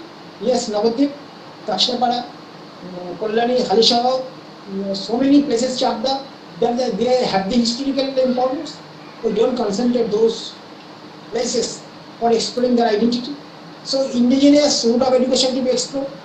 And if you see in sociology of education, you see there are no places of our own family structure. There are no places of our own social change. There are no change of our own social stratification. So we are talking about different form of theories of Western and Eastern, different theories. But where is our social stratification? Where is our social change? Where is our family structure? Where is our religion? So, indigenous route of education to be explored is the second point, and the third one, the education must have the creative points, must have the potentiality to explore education and explore our society, explore ourselves as a whole. So I am finishing my lecture with the hope that we are able to cope the challenge of pandemic. Yes, we are expecting that 2021 January we have a new year with the new hope where there will be no pandemic and COVID-19. And expecting we are able to face the challenges. And in future, we should prepare ourselves to a knowledge-based society, to a knowledge framework to prevent the situation. And hoping and giving thanks to all, I am ending my lecture. Thank you. Thank you, Professor Dwijendralal Bhattacharya sir, for delivering such a wonderful and erudite lecture. Now we move on our next technical session 2. Now I request to Mrs. Shubhandana to introduce our next Professor Daisy Bora Talukdar, Department of Education, Dibrugarh University, Assam. Shubhandana, please. Thank you, Shantu. Good afternoon, everyone. Good afternoon. Besides being an eminent faculty member in the Department of Education, Dibrugarh University, Assam, Professor Daisy Bora Talukdar is the Dean Faculty of Education of same university. For more than 30 years, she has been a dedicated teacher in the field of education. She has also been former Director Center for Women Studies, Dibrugarh University. Her areas of interest are women studies, teacher education, and education in Northeast Asia. I would like to request Professor Talukdar to please deliver her lecture. Please, ma'am. Thank you so much. I hope I am audible. Yeah, Can you hear me? Yes, ma'am, you are audible. I will request Nirmal Mitro to stop presenting. Please stop presenting, Nirmal Mitro, and other please mute yourself so that we can hear clearly Dr. Daisy Bora Talukdar. Thank you so much. A very good afternoon to each and everyone present here in this webinar. It is a very important topic that the college has selected, pandemic COVID-19, mental health and future of education. This is a topic which is important in the sense that we are now in the middle of a crisis. Crisis in the sense that on one hand we have the pandemic, and on the other hand we are at a crossroads as how to meet the challenges of this pandemic, and on the other hand there is also education. How can we solve the problems of education? And so with this I would like to thank the organizers of the college and respected principal of Dwijendralal College, Krishnanagar, Nadia, West Bengal, for inviting me to this lecture as a resource person. And the other conveners of this webinar, Mr. Biswas had called me up and requested me. So I said that yes, I think I should also speak whatever little information that we have, and from my own experiences also, I have kind of just I prepared this lecture. Well, you see, the topic that I was asked to speak on is to talk about mental health and to break the stigma which is attached to mental health and mental health issues.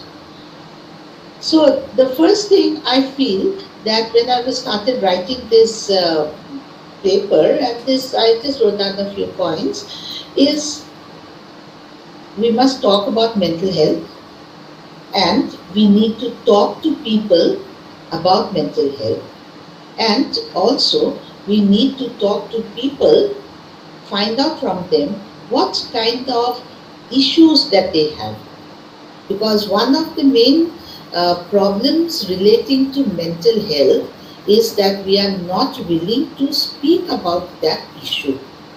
When you see, we are all very conscious of our physical health.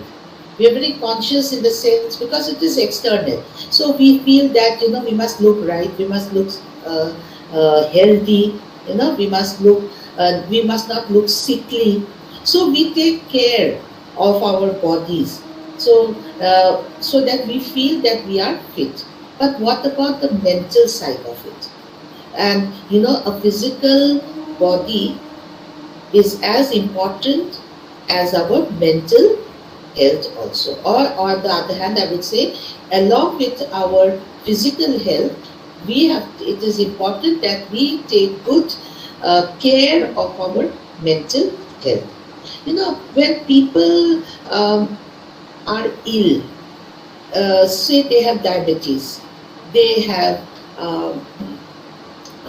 heart problems, or they have got some issues relating to kidney or any other physical ailment that they have, they tell it out to people that I am suffering from such a illness, I have been visiting the doctor, I have not been able to take my food properly, or I have not had was not able to breathe properly. A number of issues. We speak very clearly, and we are willing to speak to people about our physical illness. And what happens? We get a lot of support from whomever we speak about our physical illness.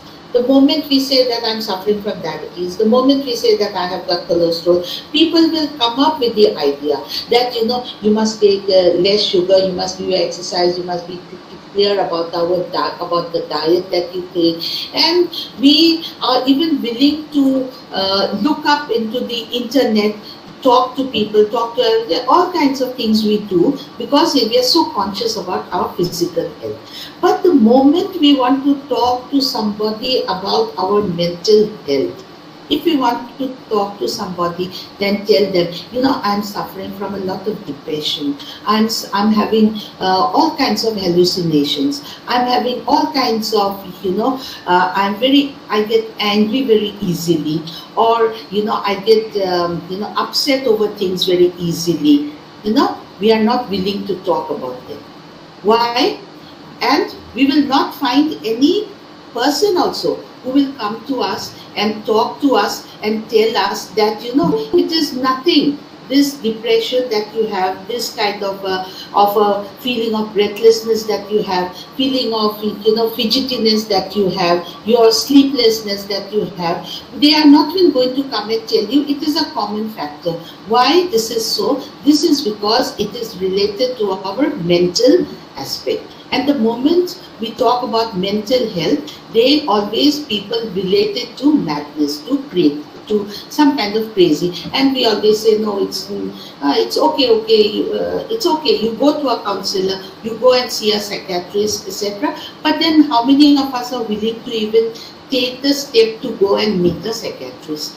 Now, this is one of the greatest problems. When I started writing about this talking about mental health, I had realized this factor, that we are not willing to talk, and it is I would say a kind of a denial on the part of the individual also, when he or she doesn't want to talk about this issue and he starts ignoring this issue, he doesn't want to come out of it, and ultimately this something very simple as anxiety, as depression can become a mental illness.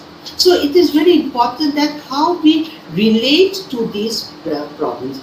You see, whenever we talk about our physical health, we are healthy most of the time, or sometimes we have some issues, and we might not always be 100% healthy. Sometimes we are healthy, sick, and then we get back into our normal self.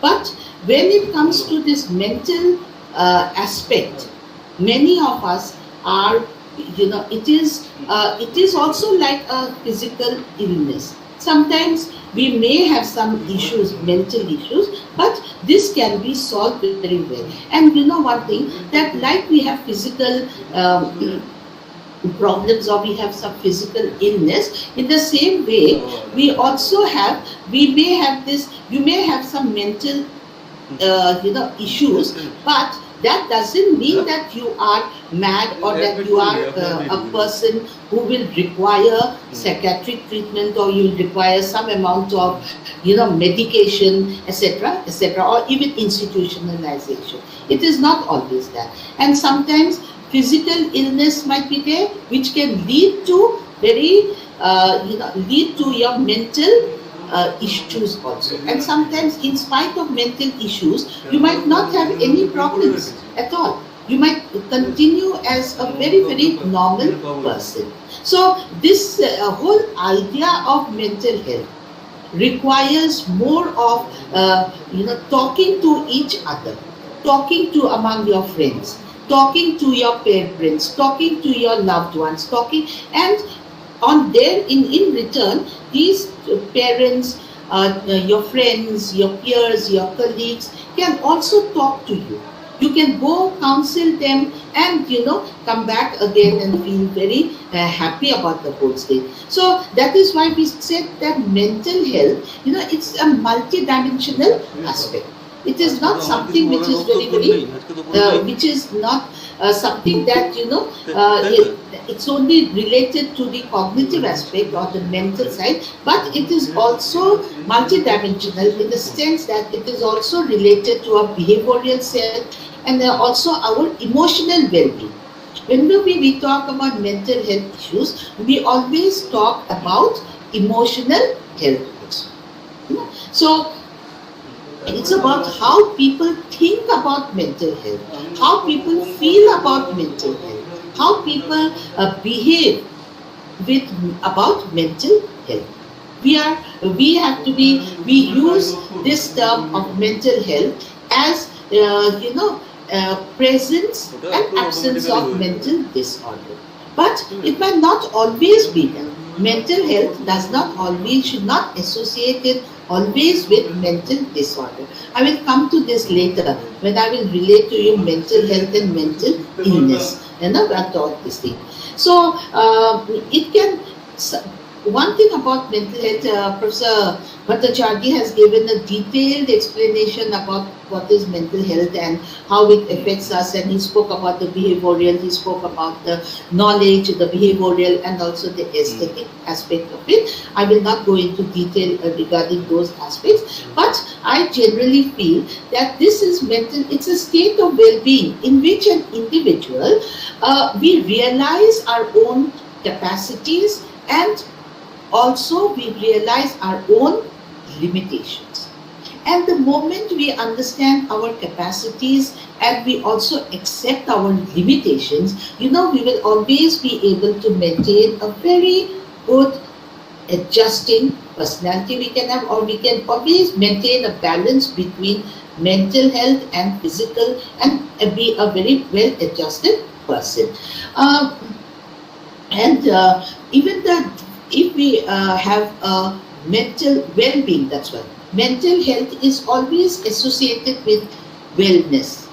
You must always remember, students must be here. There are students, I think. I just would say that always relate mental health with mental wellness. Do not consider mental health as an issue that requires you running to the psychiatrist, counselors. That is at the last stage, at the later stage. But the first important part is that you must, a mental wellness is necessary, and this mental wellness will help you to accept the stresses of life. Who doesn't have a stress in life?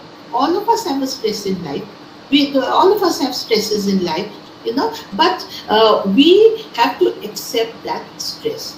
We have to accept that stress, and accepting that stress is one of the first steps that we can develop a good, healthy mind, and as well as a good, healthy physical self also. Because you see, sometimes you will notice that there are many people who will keep on eating something. Constantly they want to eat something or chew something or do something. They do what? Why do they do it? Because they want to forget about some issue that is troubling. So they try to kind of adjust it with some other decision or supplement with some other activity. But realizing the problem, realizing the moment you realize you have a problem, half of your problem is solved. That is why we should accept whatever problem is there. We have to accept that problem. Moment we accept the problem, we find that we are able to, our half of the problem is already solved for us. So it's about it's a social well-being is also closely related to our mental health, mental our emotional side also. Sir has also already spoken about the behavioral aspect. So I just say that it's also the emotions, how attached you are, how happy you can be. What is emotional? Now we talk about intelligence, we are talking now about emotional intelligence, along with academic performance, academic intelligence. We are talking about happiness now. All these are related with mental issues or with mental health wellness, I would say. So, of course, WHO has already stressed that more than just the absence of mental disorders or disabilities is what we consider to be a person who is healthy in a mental aspect. And, of course, in this course of life, like I said, that we have experienced severe mental problems. And these can be due to various reasons. It could be due to biological factors, such as because of the genes. It could be life experiences, such as trauma, such as abuse. Or it can also be family history of mental health problems. Those also could trigger some forms of mental health problems. So we cannot deny that part. We have to take into focus those three aspects also. So what are some of those factors that trigger or indicate? What are those that early signs that something is not correct or something that we are not happy with ourselves? In the sense that whenever we feel we are sleeping less or we are sleeping too much, we think that it is because we are tired, etc. But when this becomes a kind of a habit to us, and we prefer isolation, we prefer pulling away from people, we do not want to mix with people, we do not want to attend the usual activities. All of us have got the routine life. We wake up in the morning, we do our activities, we prepare ourselves for class because we are teachers, we go to class, we teach, etc., come back. This is our daily activities. But when this daily activity is something that we are not willing to take it happily, or we are not willing to take up these kinds of, we are pulling away from those activities, then people will start realizing also, or rather I would say these are the early signs that we need to look into. Having very low or very high energy or no energy. So this thing, feeling numbness, that nothing is important, nothing matters to you in your life. You just sit and you just keep on dreaming, or you are unaware, people talk to you, you are in your own world, feeling helpless, feeling of sense of hopelessness is there, drinking too much, taking into drugs, substance abuse, feeling confused, forgetful, angry, upset, worried, scared. These are signs that something is really not correct with our health, like our physical health, our mental health also. Because mental health is always related to your mind. So feelings will obviously come from the mind aspect. So that part has to be taken. And it might even go to that stage where you think about harming others. You want to kill somebody, you want to hurt others, or you are even willing to hurt yourself. Because you cannot hurt others, what you do is this, that you hurt yourself. I have had experiences with students who have cut their fingers with blades. They like to harm themselves. These are early warning signs that we have to be very, very careful about. And so how can we come across them? How can we face these kinds of problems? So what kind of wellness programs can we develop? So we have to develop a positive attitude. This term positive attitude is very common. Now everywhere you talk about, there are inspirational speakers. There are speakers who are talking to you about positive aspects. They're talking to you, they're saying that be positive in life. So we have to be positive. We have a positive mental distinct, and for this we need to realize our full potential. When I talk about full potential, all of us have got the potential. It is not that we do not have. All of us have got some potential or the other. Some may have more, some may have less, but all of us have got the potential. So this realizing what is our potential is one of the best ways that we can develop a healthy mental health, and which we call it as mental wellness that we have. We need to cope with the stresses of life. Whatever stress is there in life, we need to cope with it. We need to work productively.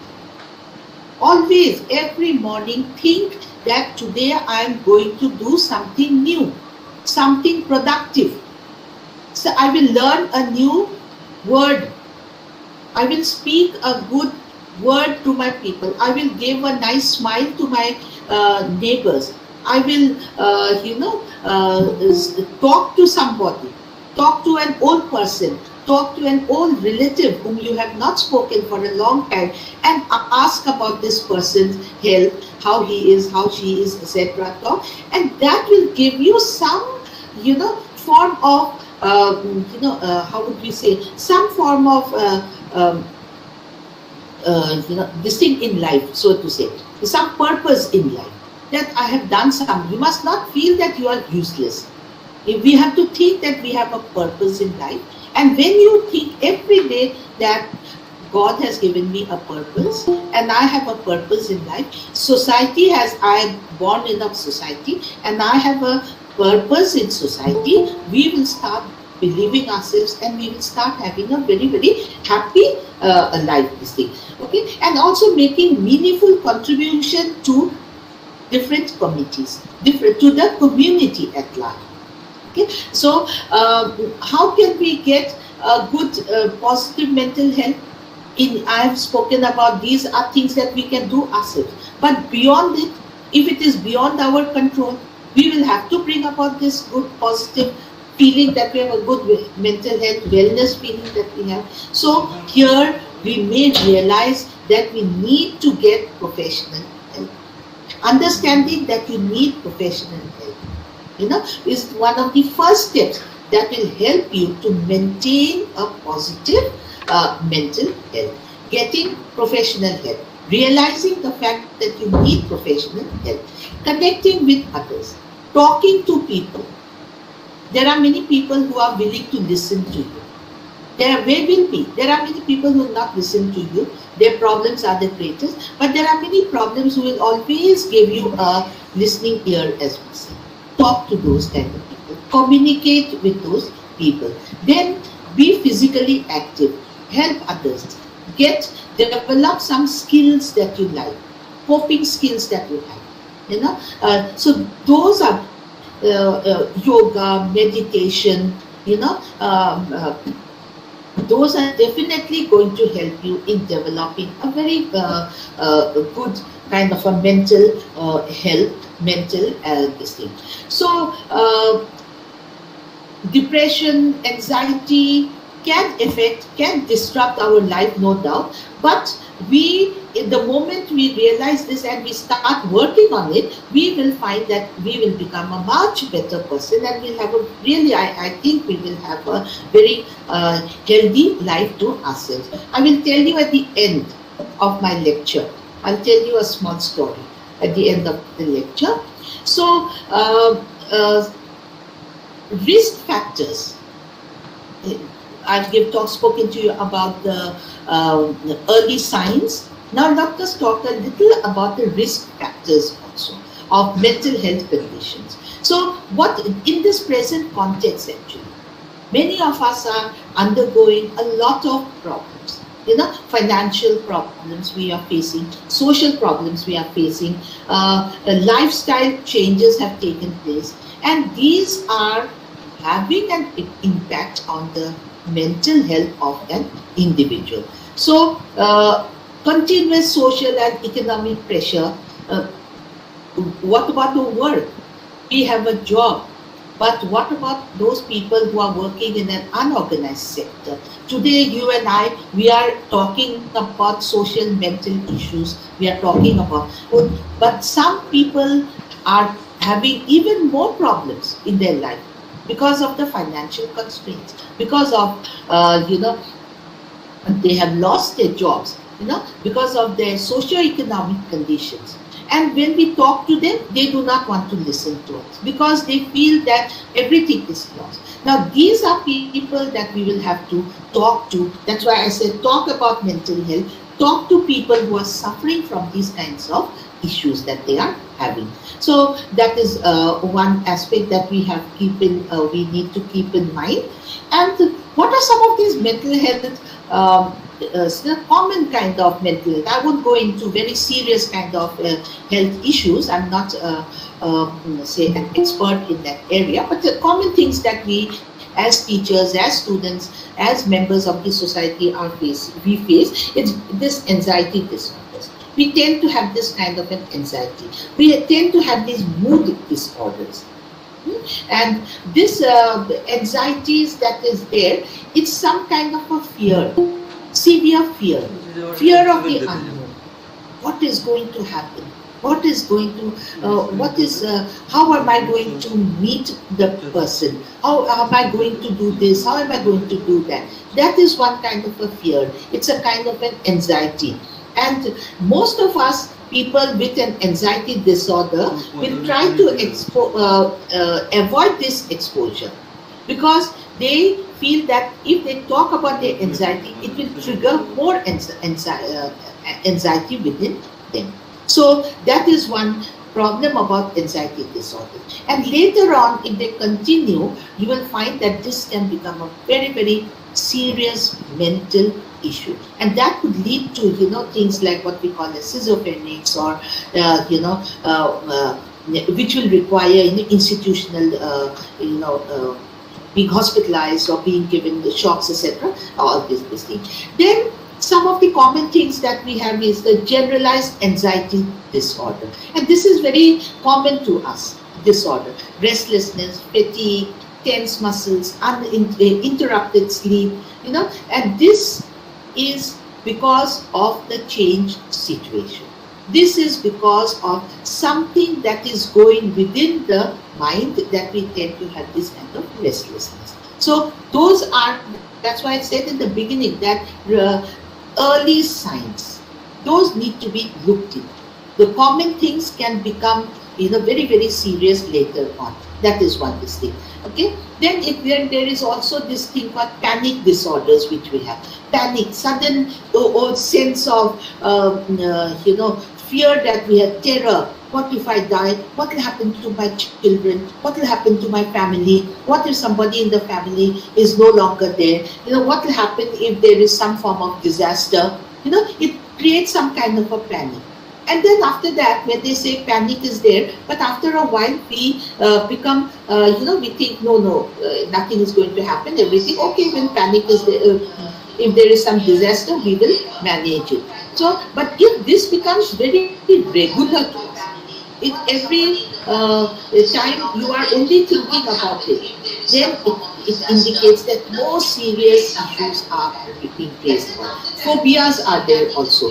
It can be simple phobias. You feel scared of cockroaches, you feel scared of animals, you feel scared of this thing. Those are simple phobias that you have. Fear of specific objects, scenarios, etc. we have. Then social phobias are also there. Social anxiety, which is there. Okay, and along with it, now we have another phobia disorder, which we consider it as a mental issue, and later on can become a very, very serious mental health or mental illness, I would say. What is this? This is your obsessive compulsive disorder, which we have, the OCD. All of us have suffered from. Okay, so they have, what is this OCD? We know about it, that it is a kind of an obsession. It is a kind of a compulsion. You feel stressful all the time. You want to do something about it. You do it constantly. We are doing it. Example of this, I can talk about the washing hands in this pandemic times of pandemic. In times of pandemic, what we are doing, the media is telling us, everywhere it is they are telling us, doctors are telling us, for your safety, wash your hands, 20 seconds, keep washing your hands. Yes, now we know that to be free from this virus that is there, we need to wash our hands and wash it for 20 seconds. Whenever you go out, we are taking care about all this. But if this obsessive compulsive disorder, washing hands, becomes compulsion, and you spend more than 20 seconds every half an hour, first, every 15 minutes, every 10 minutes, you keep on washing your hands all the time, you keep on rubbing the surface, you do not touch anything because you feel that, something is going, you will be, you will catch the virus. I can assure you, this can become a very, very serious mental illness. An obsessive compulsive disorder can become this course, it can lead to very, very serious mental illness. Okay, so we have to be very careful about these. Mood disorders are also there. Many women suffer from mood disorders during their menopause, during their teenage these things that they have, or post their delivery that they have because of the whole situation. But when this affects daily life, when it affects the behavior, or there is a change in the behavior of an individual because of this mood disorder, which kind of affects other individuals also, like major depression, bipolar disorder, and some say also seasonal affective disorder that is there, then it can, some amount is there, but it can become a mental issue later on. Okay, so these are things that we have to be very, very careful about. So what kind of treatment can we give here? Various methods are there, managing mental health problems. Treatment is highly individual also, and it may vary from person to person, or it may lead to, combination with medication, and also to simple counseling, simple taking the person away from that situation. Those can also help an individual to come back to his original self. Okay, that is one thing. Or otherwise, it could this thing like psychotherapy, talking therapies are there now. Allow the person to talk, so that we have in education, as students of education, we all know that talking therapy is very important. Allow the person to talk. Remember, we do the Rorschach in blood test, the TAT, thematic perception test. These are therapies in our brain, allowing the people to talk, so that all their inner fears, all their problems that they have, these will come up into the forefront, and we will be able to solve them. Medication is also there. Self-help is also necessary. You have to be very, very careful. And sometimes self-help also is very necessary for us also to address these issues. You have to think that, no, I'm not going to think about them. I'm not going to this thing on it. And then, or self-help, you go yourself, talk to others also. This is going to help us. I've spoken, I think, a little generally about what is the mental health and how the risk factors and how about mental health wellness. Now, in 2017, the Mental Health Care Act was initiated, notified by the official gadget, and it was also passed by the Parliament. And this act is very important for us. Why I'm talking about this act here, very briefly I'll talk, because when we talk about stigma, this act is very closely related to that stigma. We should know about this act also. When we want to talk about mental health issues, we have to know about those acts also, which will support a person who suffers from these kind of issues that they have. Now, under this Mental Health Care Act, it is in line with the United Nations Convention on the Rights of Persons with Disabilities. So mental health is also becoming is included as a part of your rights of persons with disabilities. So in that same line, they have developed it. And this act, it ensures that all persons will have the right to assess mental health care and treatment from mental health services, which are run or funded by the government. You know, many of us suffering or having mental health issues, they do not know where to go for their, for their care, where to go, which doctor to meet, whom to meet. So it is important that this act gives you the right to assess.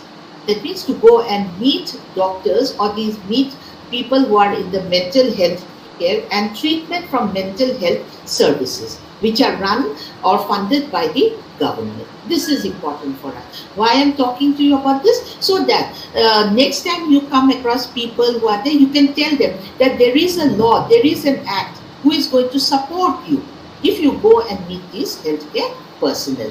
And as per this act, you can walk into any government-run mental health service which is in your locality or in the neighboring one, and if it is not available, you can also go and seek free treatment. Now, one thing about this, I'll speak later when we talk about women and healthcare, mental health care. You know, many women suffer from this issue and they keep quiet because they feel that, you know, nobody will spend or bear the expenses of taking them to the doctor. So they do not go, because many women are again not earning. They are dependent on the earnings of some other person, other than it could be the husband, it could be anybody else. So here they do not, they keep to themselves, but it's important they seek free treatment is available. And this law also recognizes the vulnerability that persons with psychosocial disabilities face at home.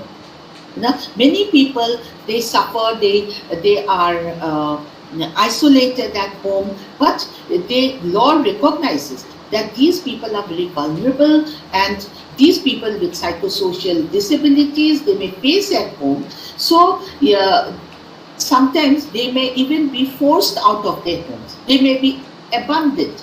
You know, they may be sent to some institution without their knowledge.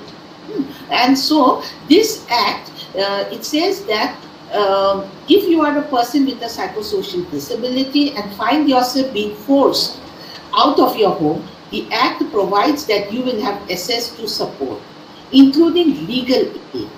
Support will be given to you. So, to ensure that you have a right to live in the home, many people will chase the girl out, unmarried girls. They will chase them out of the home moment their parents die.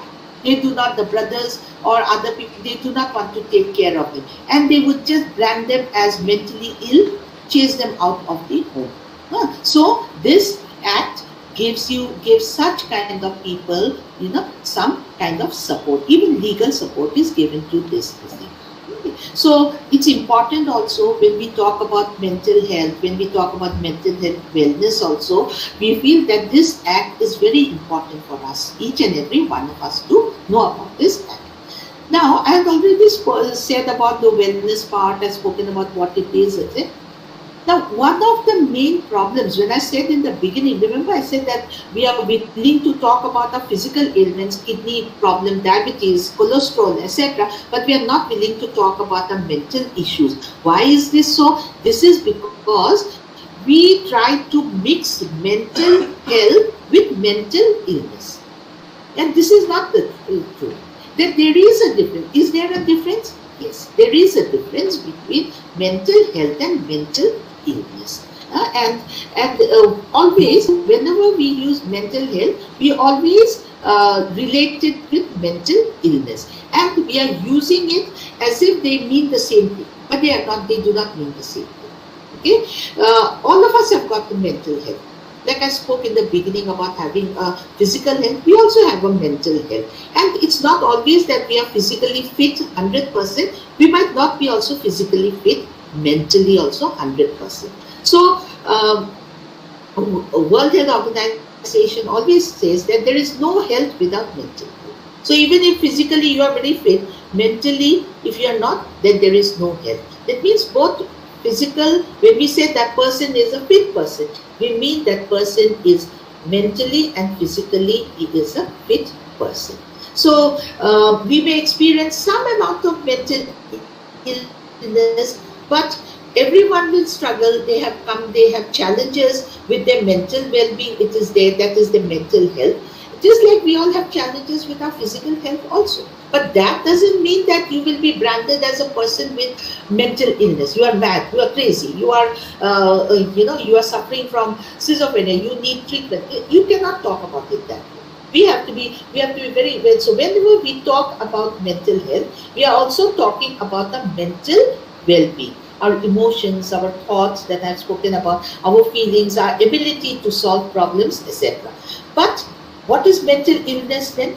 Mental illness, it is an illness that affects the way people think, feel, behave, or interact with others. Okay, so mental illness, it is an illness that affects the way people think, the way we feel, behave, or interact with others. And there are many different types of mental illnesses and symptoms that impact people's life. I can give you a small example. Mental way people think. If a person thinks about, say, about women, they have a very negative attitude towards women. They think that women are somebody who have to be controlled, and so much so that they do all kinds of atrocities on women because they feel power is on them. That person is a person who suffers from mental illness. A person, a rapist, pedophile, he is a mentally sick person. Okay? He is a mentally sick person.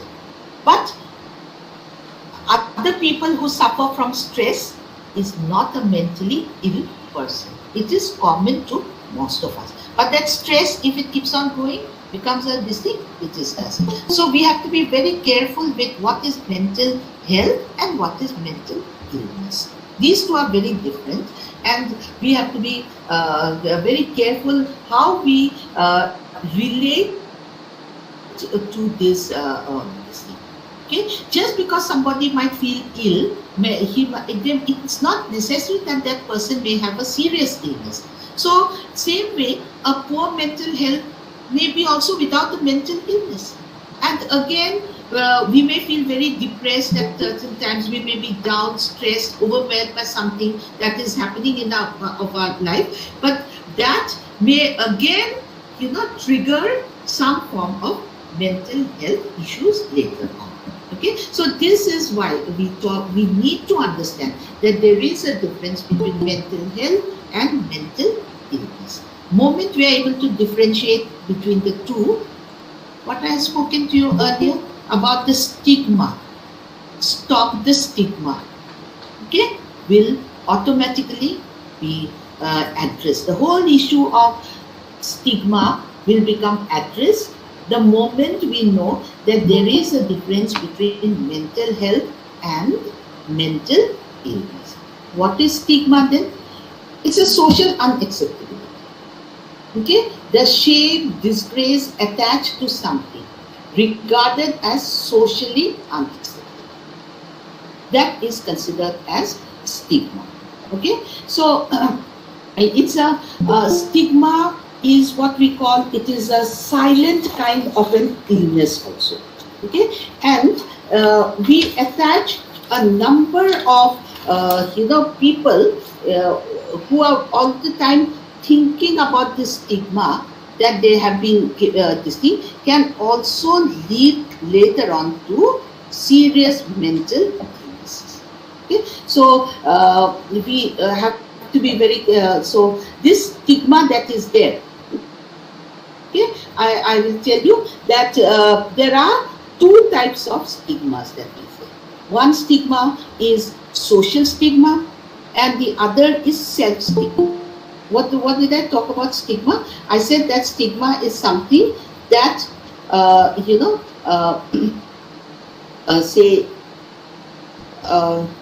it's socially unacceptable. Okay? It's socially unacceptable. So, example of stigma, sexual orientation. That's a stigma. People with AIDS, HIV/AIDS, we have made it into a stigma. Now we have also given stigma to whom?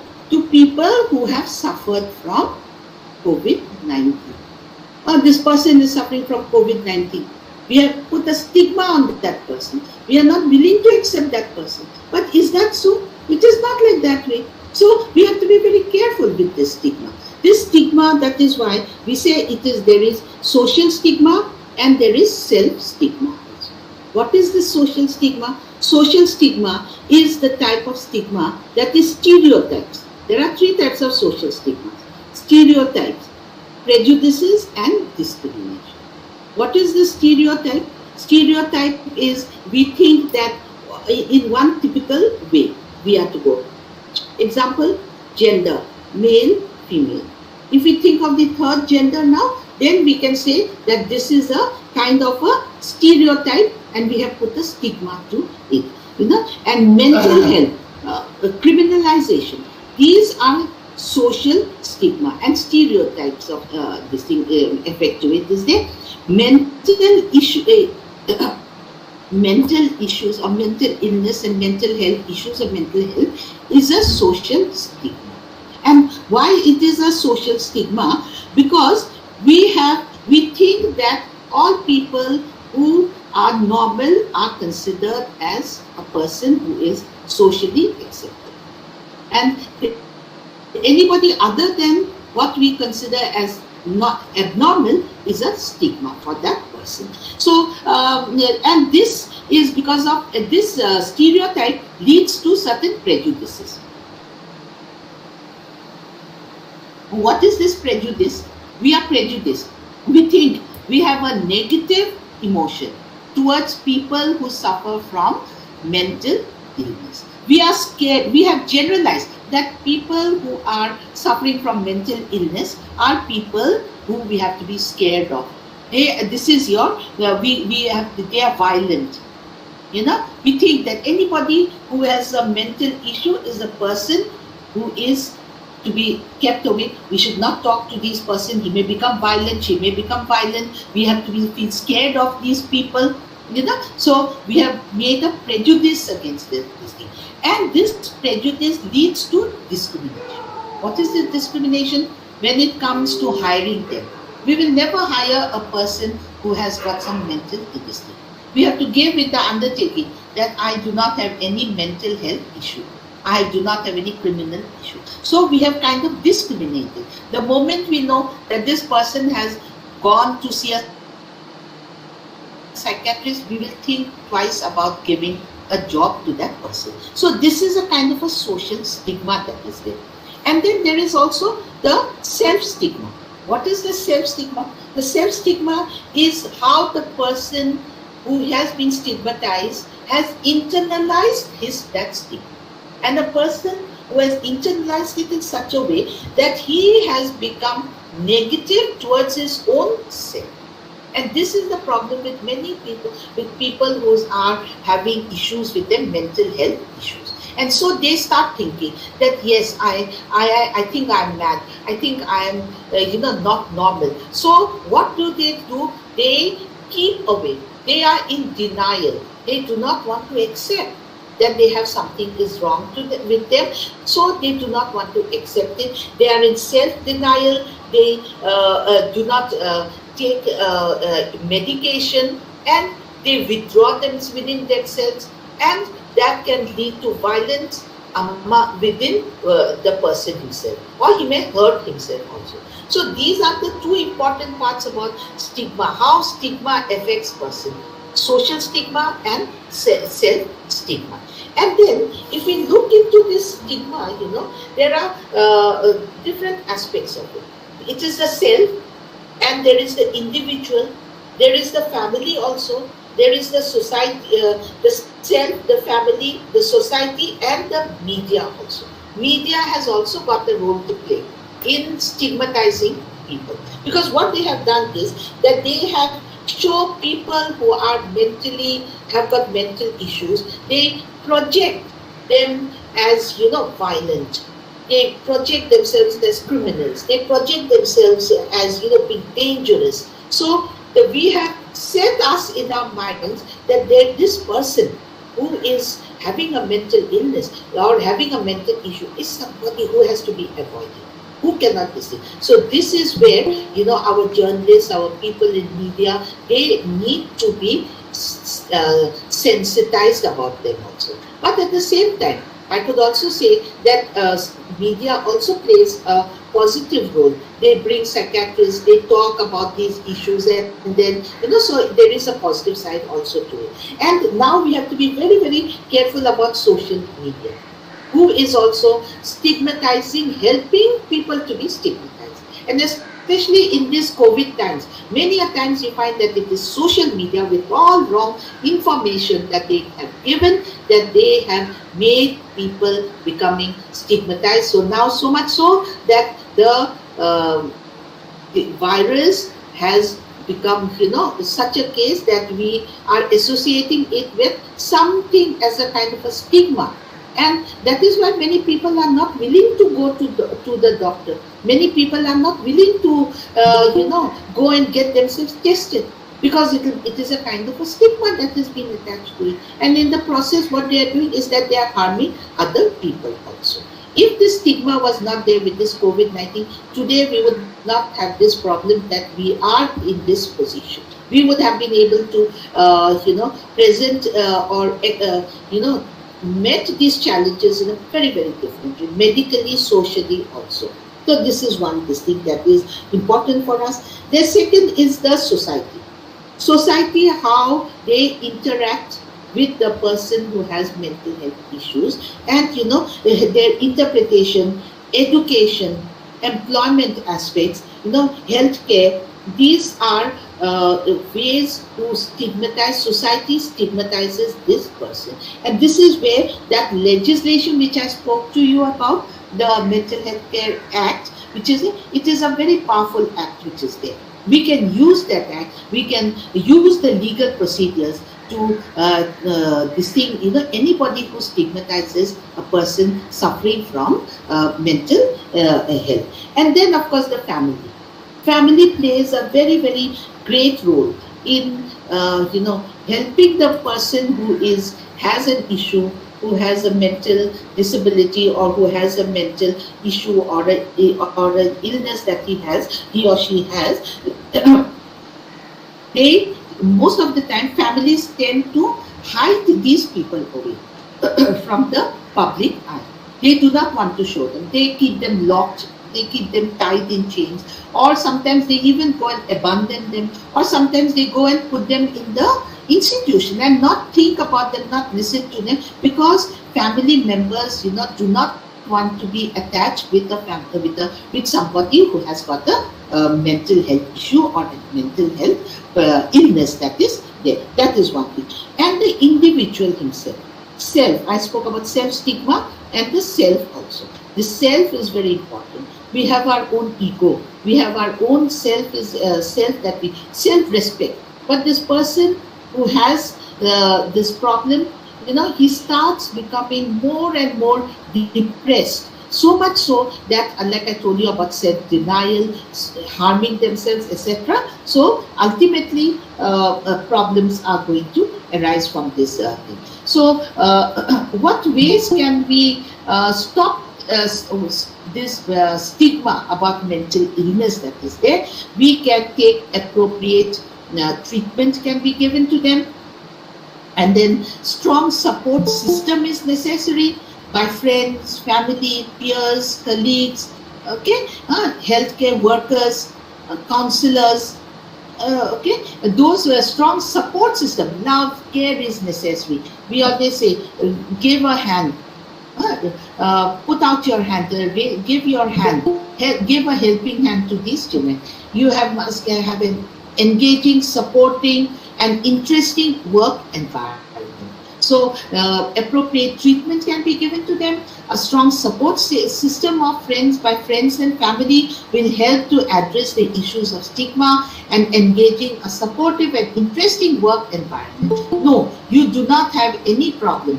If we tell everybody in the workplace accepts a person who suffers from some form of mental health or mental illness issues, then the supportive, interesting work environment can also be helping these people.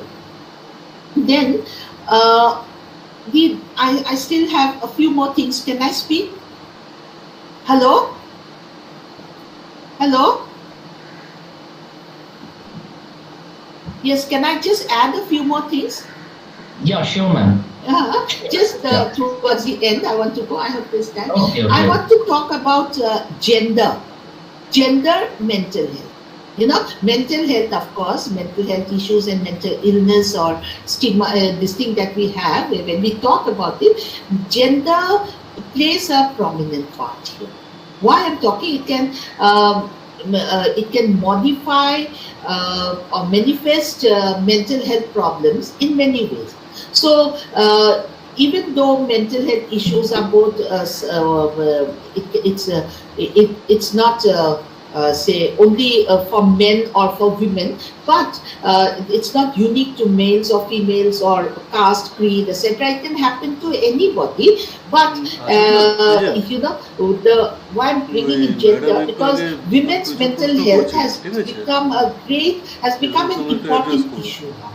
We need to talk, and being a person from women's studies and women's education, I felt that it's very important to understand mental health issues about women also. And we find that many women, they outnumber men in terms of depression. This is one of the commonest problem that many women face, men face, and abuse can lead to many mental health problems. And many a times you find that it is women who are abused, marital rape or rape as such, or violence on women which is done, which can have an effect on their mental health also. So we need to take, and like I told you about finance also. Many women may not be working, so they may not be able to go and meet the doctors, etc., because they feel that, And again, there is many a times a girl child, if she suffers from all kind of mental illness, many a time because they say that, we have to, they deny her any kind of treatment because first she is a girl and then because she has this mental issue. And so those kinds of these things are also there. And in places like Jharkhand, Assam, we have this problem about witch hunting. Women who are distinct are considered as witches, and they are also branded as witches. And this branding of women as witches is also another form of mental harassment. And they say that she's a witch because she has a mental illness, and that is why she is branded as a witch, and she's killed many a times. So all these kinds of things are happening. So that is one aspect that we need to understand. And socializing process also.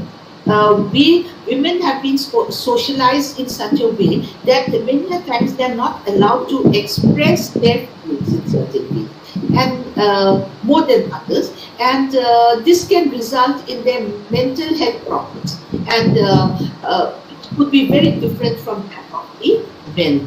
That is one thing that we have to be careful about when we talk about women, gender, and mental health, mental illness issues about them. When we talk about mental, we have to take into consideration in general and also in the case of women, that is also necessary. And we feel that women NGOs who are working in this area, caregivers, can give a to women varying experiences and help them to talk about these experiences. But many a times, case studies have indicated that many women, when they are placed in institutions or in its caregivers' homes, etc., in state homes or whatever this thing, they are subjected to all kinds of abuse, whether it is rape, giving electric shock, all kinds of things are there. So we have to give voice to women also and provide online mental health support to women. Like I said, that because they may not be in a position to go out to a hospital or to meet a doctor. So online support is very important for such women. Towards the end of my lecture, towards the end of my thoughts, so that I just would like to definitely add the COVID-19 pandemic and the mental health. What is happening? What is our issue that we have here now, and that this is having COVID-19 is having an impact on the mental health of our listening. And what is it? It is stemmed up from what we say, that normal people being exposed to extraordinary situations. Okay, so otherwise today we would not be having a webinar through online. We would be, I may have been visiting your college, which would have been so much better to meet you people personally. But that is not possible. We are doing it online. So normal people like you and me are now being exposed to extraordinary kind of situations. So children, students, they are normal students who go to school, who go to college, who are getting ready to appear for the exams, but they are being exposed to some extraordinary kind of situations where they are being asked to give online examinations. So we have spoken about blended learning, we are talking about so many other ways of this thing in there. So, and to each of this, we are in a confusion. What are we going to do? What to do? What not to do? Questions are being asked. We are asking these questions, and each of us are, responding to these questions differently. Example, if we have to go out, how will we protect ourselves? Some people will say, I will not go out, because they have support system at home. So many women and many men, they are not even going out, stepping out of their home. But for other people, for example, I stay alone, so I have to go out. I have to go out, I have to go to the department. So I have to protect myself. I cannot just sit at home. I cannot do that. So this pandemic has caused a kind of a fear within me. Yeah, what to do, what not to do, how am I going to, what will happen to me if I get ill, what will happen to my son who is staying with me, what will happen to my family, what will happen to me if I die, where will they throw away my body? These kind of, these are making normal people, crazy, this whole thing. So these are, and people with mental illness already. During pre-existing mental illness and substance, they are disadvantaged lot during this situation. Sorry, ma'am. Pardon me. I am interrupting you for a minute. Mohit Saini, please mute yourself. It is disturbing. The sound is not coming clear.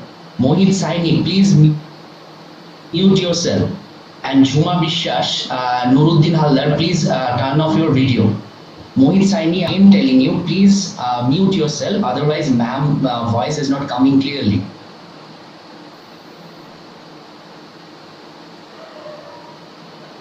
Please start again.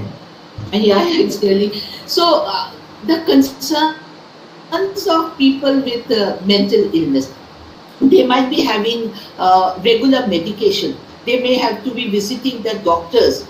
So during the lockdown, what may happen is that the people may not, these people may have epilepsy, or they may have reduced medication. These can lead to relapse in their systems. And so that can also lead to compound stress.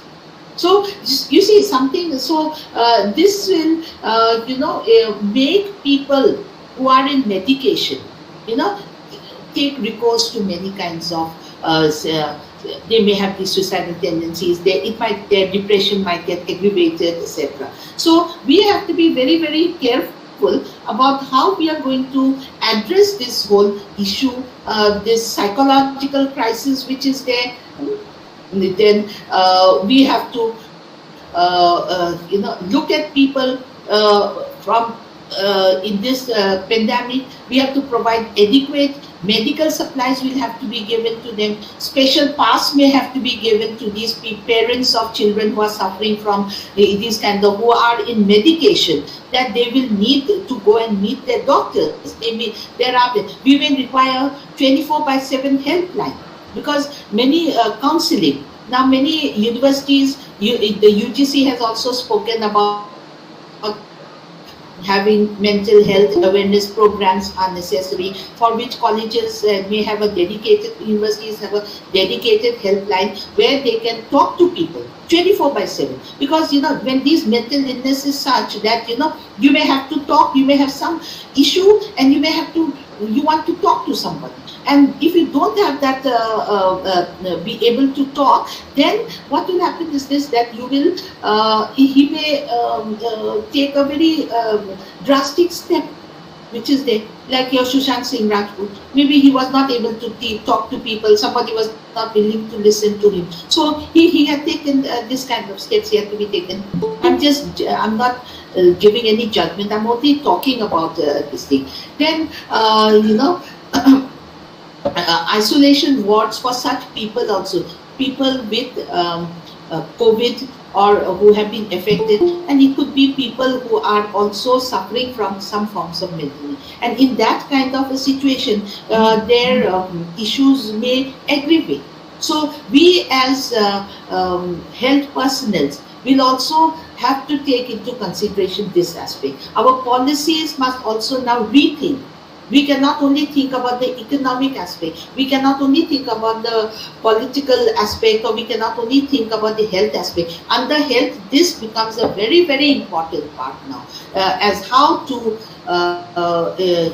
meet the issues of mental illness or mental health issues during this pandemic is also important for us. So what we can do is we can give training to mental health professionals, can be taken up, and online sessions can be taken up. Mental health teams can be made aware about those various schemes, policies of the government, how to go. Parents of children or who have got the children who are under medication because of mental illness, that they must also be told that they have to be told in some way or the other that these are the helplines that you can go to, or these are the special passes may have to, because the it happened that the day before yesterday in Guwahati, where a child who is physically disabled, who was on his to buy medicines, and the police gave both the father and the son beating. So police access is also there because they went to buy, but the police did not know, and there was very strong fuss. Said that police had also had to come forward, the DID had to come forward and say sorry, and that they must be sensitized. One thing before I end this session is thank you so much for giving me this scope to to just put forward my views only. What I think is about mental health, what I think about mental, and how we can see. And I feel that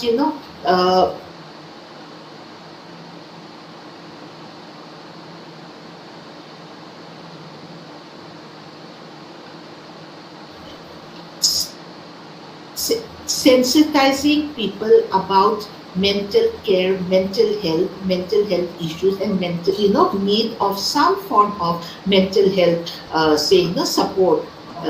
We also need this support because we are also living in a very different kind of a situation. Not being able to go to class, not being able to meet our students is creating a lot of problems in us also. We feel that we are a waste now of human resources being wasted. So for how long we can address this issue, I think we will really have to think about. Government should come up with a policy of how they can support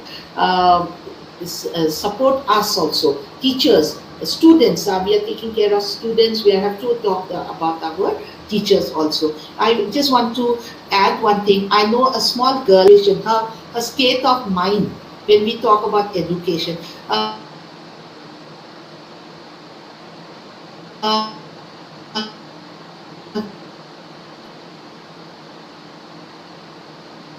She has not, and they have seen her teachers only through online. She has already appeared for an exam. So can you imagine what will be that little girl's attitude towards her teachers? What will be her respect for her teacher? She will think of teacher, somebody who comes in front of her in a mobile or in front of her this thing. So these are very difficult times. Children are going to face a lot of trauma once this COVID gets ended and they have to go back to school. And it may be a kind of a shock to them also.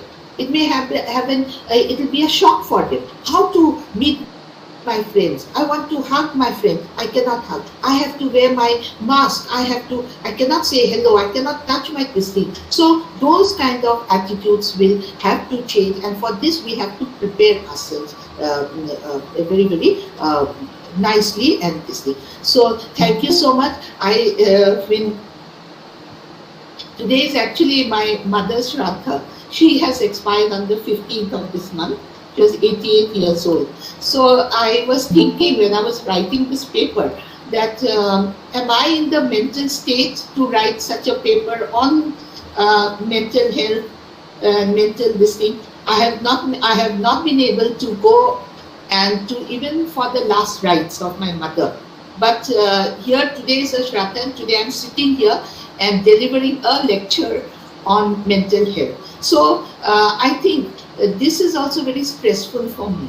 But in spite of it, I feel that this is one way of, my mother was a teacher.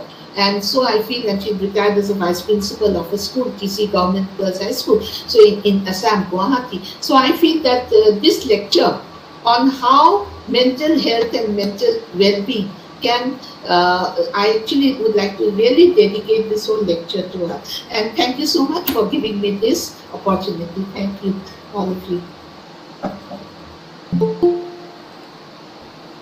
Yes, I think I have completed my lecture. Okay. Thank you, ma'am, for this wonderful presentation and very much relatable to our current COVID situation, the mental trauma we are undergoing this in this particular phase. So I was thinking we have only 5 to 10 minutes. So if you have all the participants, if you have any question, you can write to the chat box or you can unmute yourself and you can ask. So it's to you.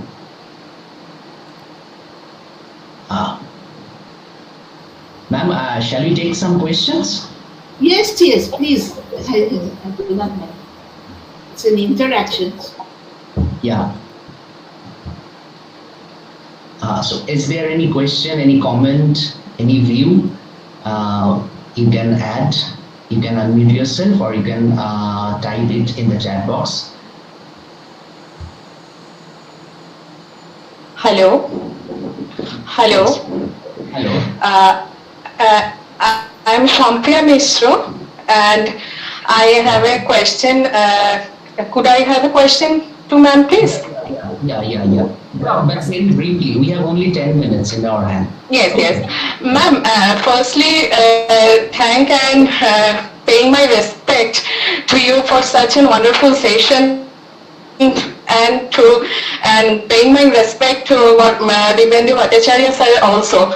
Actually, ma'am, I am a school teacher and I have to face a problem for my students. The last night, I just having a briefly answering my question in my mind. Actually, very few of my students are from underprivileged class, and one of my students, I can just giving you her example. There are many of them that who doesn't have the access of digital. So she couldn't be able to come in class, and due to her only, she is a bright student, I know her personally, but due to this pandemic situation, this crisis, she couldn't be able to take or access this class, ma'am. And last night she called me just crying that, ma'am, I want to learn, but how could I?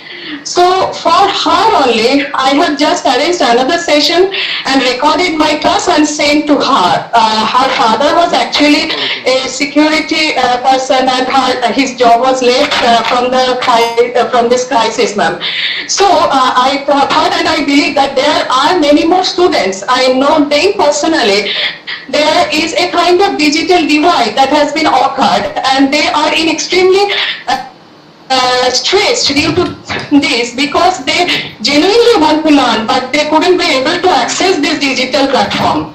Ma'am, I just want to share another point of view that I am also a PhD student, ma'am. As a student, I think myself privileged one because I could be able to hear from you from this very distance and other scholarly persons, ma'am.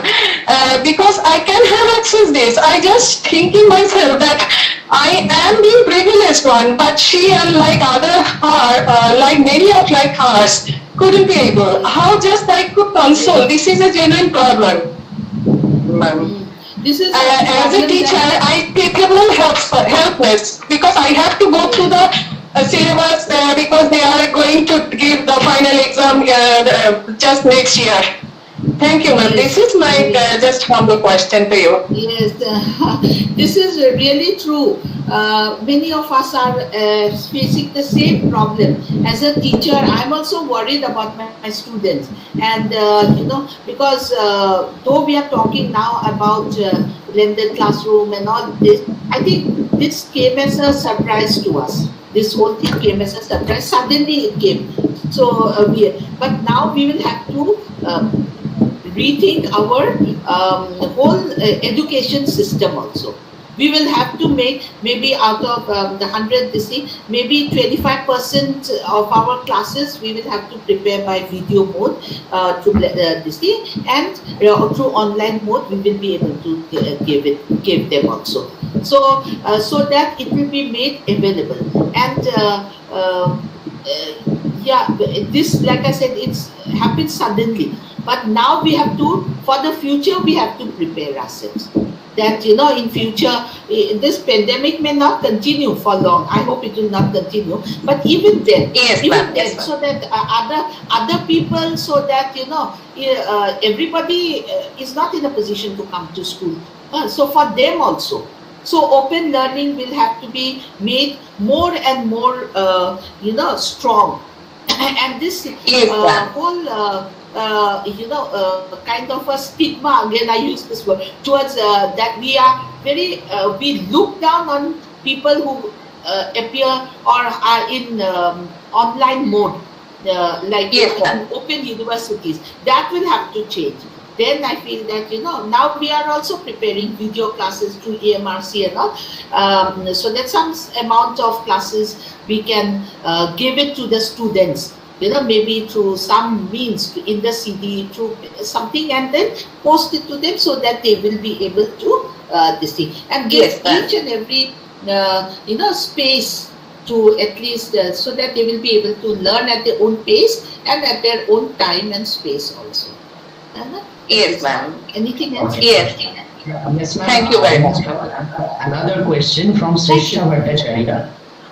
She asked, yes, what is the difference between mental health and mental hygiene? Yeah, mental health and mental hygiene. These are two things that are always related to one another. So mental health, for what do we have a mental hygiene? What is hygiene? Hygiene is keeping yourself clean, physically clean.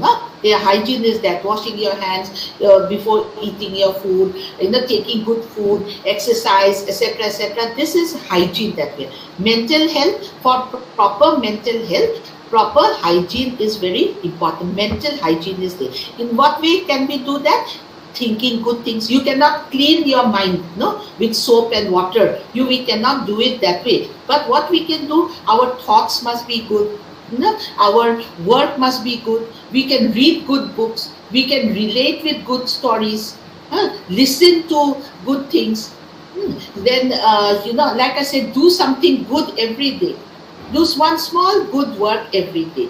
Something that will give you happiness also. So that is what I feel, that mental health, if we follow proper hygiene, definitely our mental health will also be improved. We will also have good if we think ill of others, if you all the time think the bad of others, or competition is good, but then if we think that I have to be first always, and by all means throw that other person out, not this thing consider, then that is actually not a good mental sign. That is not good hygiene.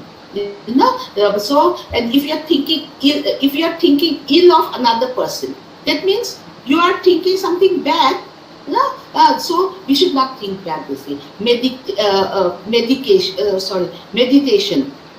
Yoga, they are saying about yoga, they are talking about meditation now, they are talking about listening to good music.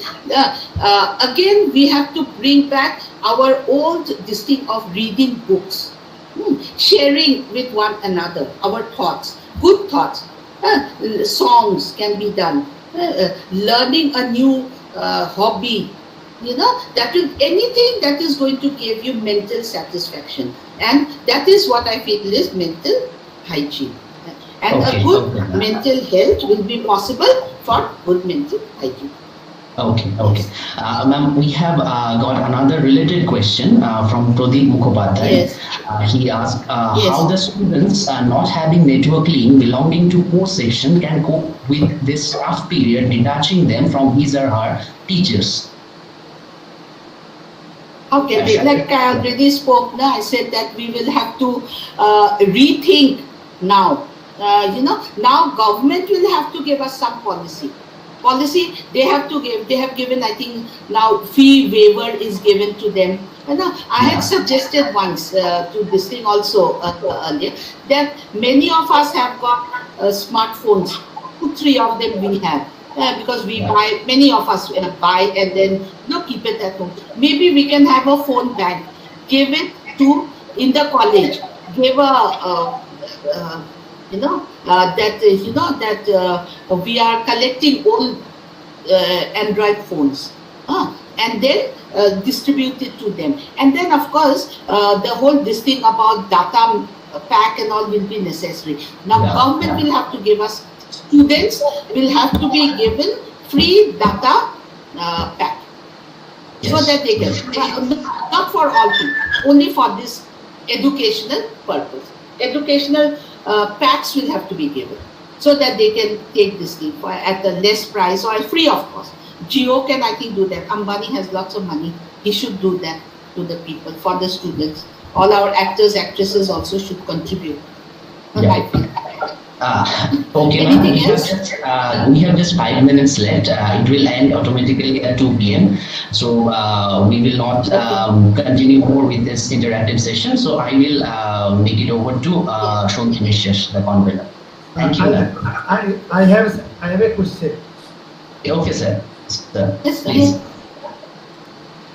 Ma'am, do you think in near future digital learning or online learning is the alternative of class teaching? If it will be, then what types of problems may arise in normal conditions? We cannot say that. I think it will have to, we will have to supplement. We will have to use both now. We cannot do away with that of the teacher. We cannot say that now we do not need teachers or this thing. But we will have, like I said earlier also, we will have to prepare ourselves that, both will have to move parallelly now. And problems will be there. So, colleges, I'm sure government is going to, RUSA is going to give more, they are giving finances for infrastructure development. So in these cases, if we we will have to take a policy that we are now going to shift, not entirely, but a certain percentage through online teaching will be there. Swayam and all is there only from UGC. So along with it, we are going to parallelly we are going to continue. So as we continue parallelly, it can be done. And the problems, of course, will be there. Because how will people from remote areas, they will have access, and for that we will maybe have to make videos and give it to them, so that wherever possible they can look at it in some different this thing. So maybe through community means we will have to think about it. New ways, we'll have to think now of innovative means. As a college principal, I can understand your concern as what is going to happen. Now we are also concerned, sir. So I can imagine what you are feeling. You are in the town, it's in the city. What about those remote areas, no, sir? They are having so much a problem with internet and this thing. So I think we will have to throw open these ideas, and the government cannot shy away now. They have to take ideas from us educationists, not from bureaucrats. Us educationists, we will give them ideas. Thank you, sir. I hope I'm. Thank you so much. It was a pleasure. Thank you, ma'am. Thank you, everybody. Thank you, Principal Sir. Thank you, Professor Dwijendralal Bhattacharya Sir. So we conclude our first day's program. Next day is the second day and last day of our webinar, and we'll be started at 11 a.m. sharply. Have a nice day. Thank you. Thank you, everyone. Thank you so much. Thank you, sir. Thank you.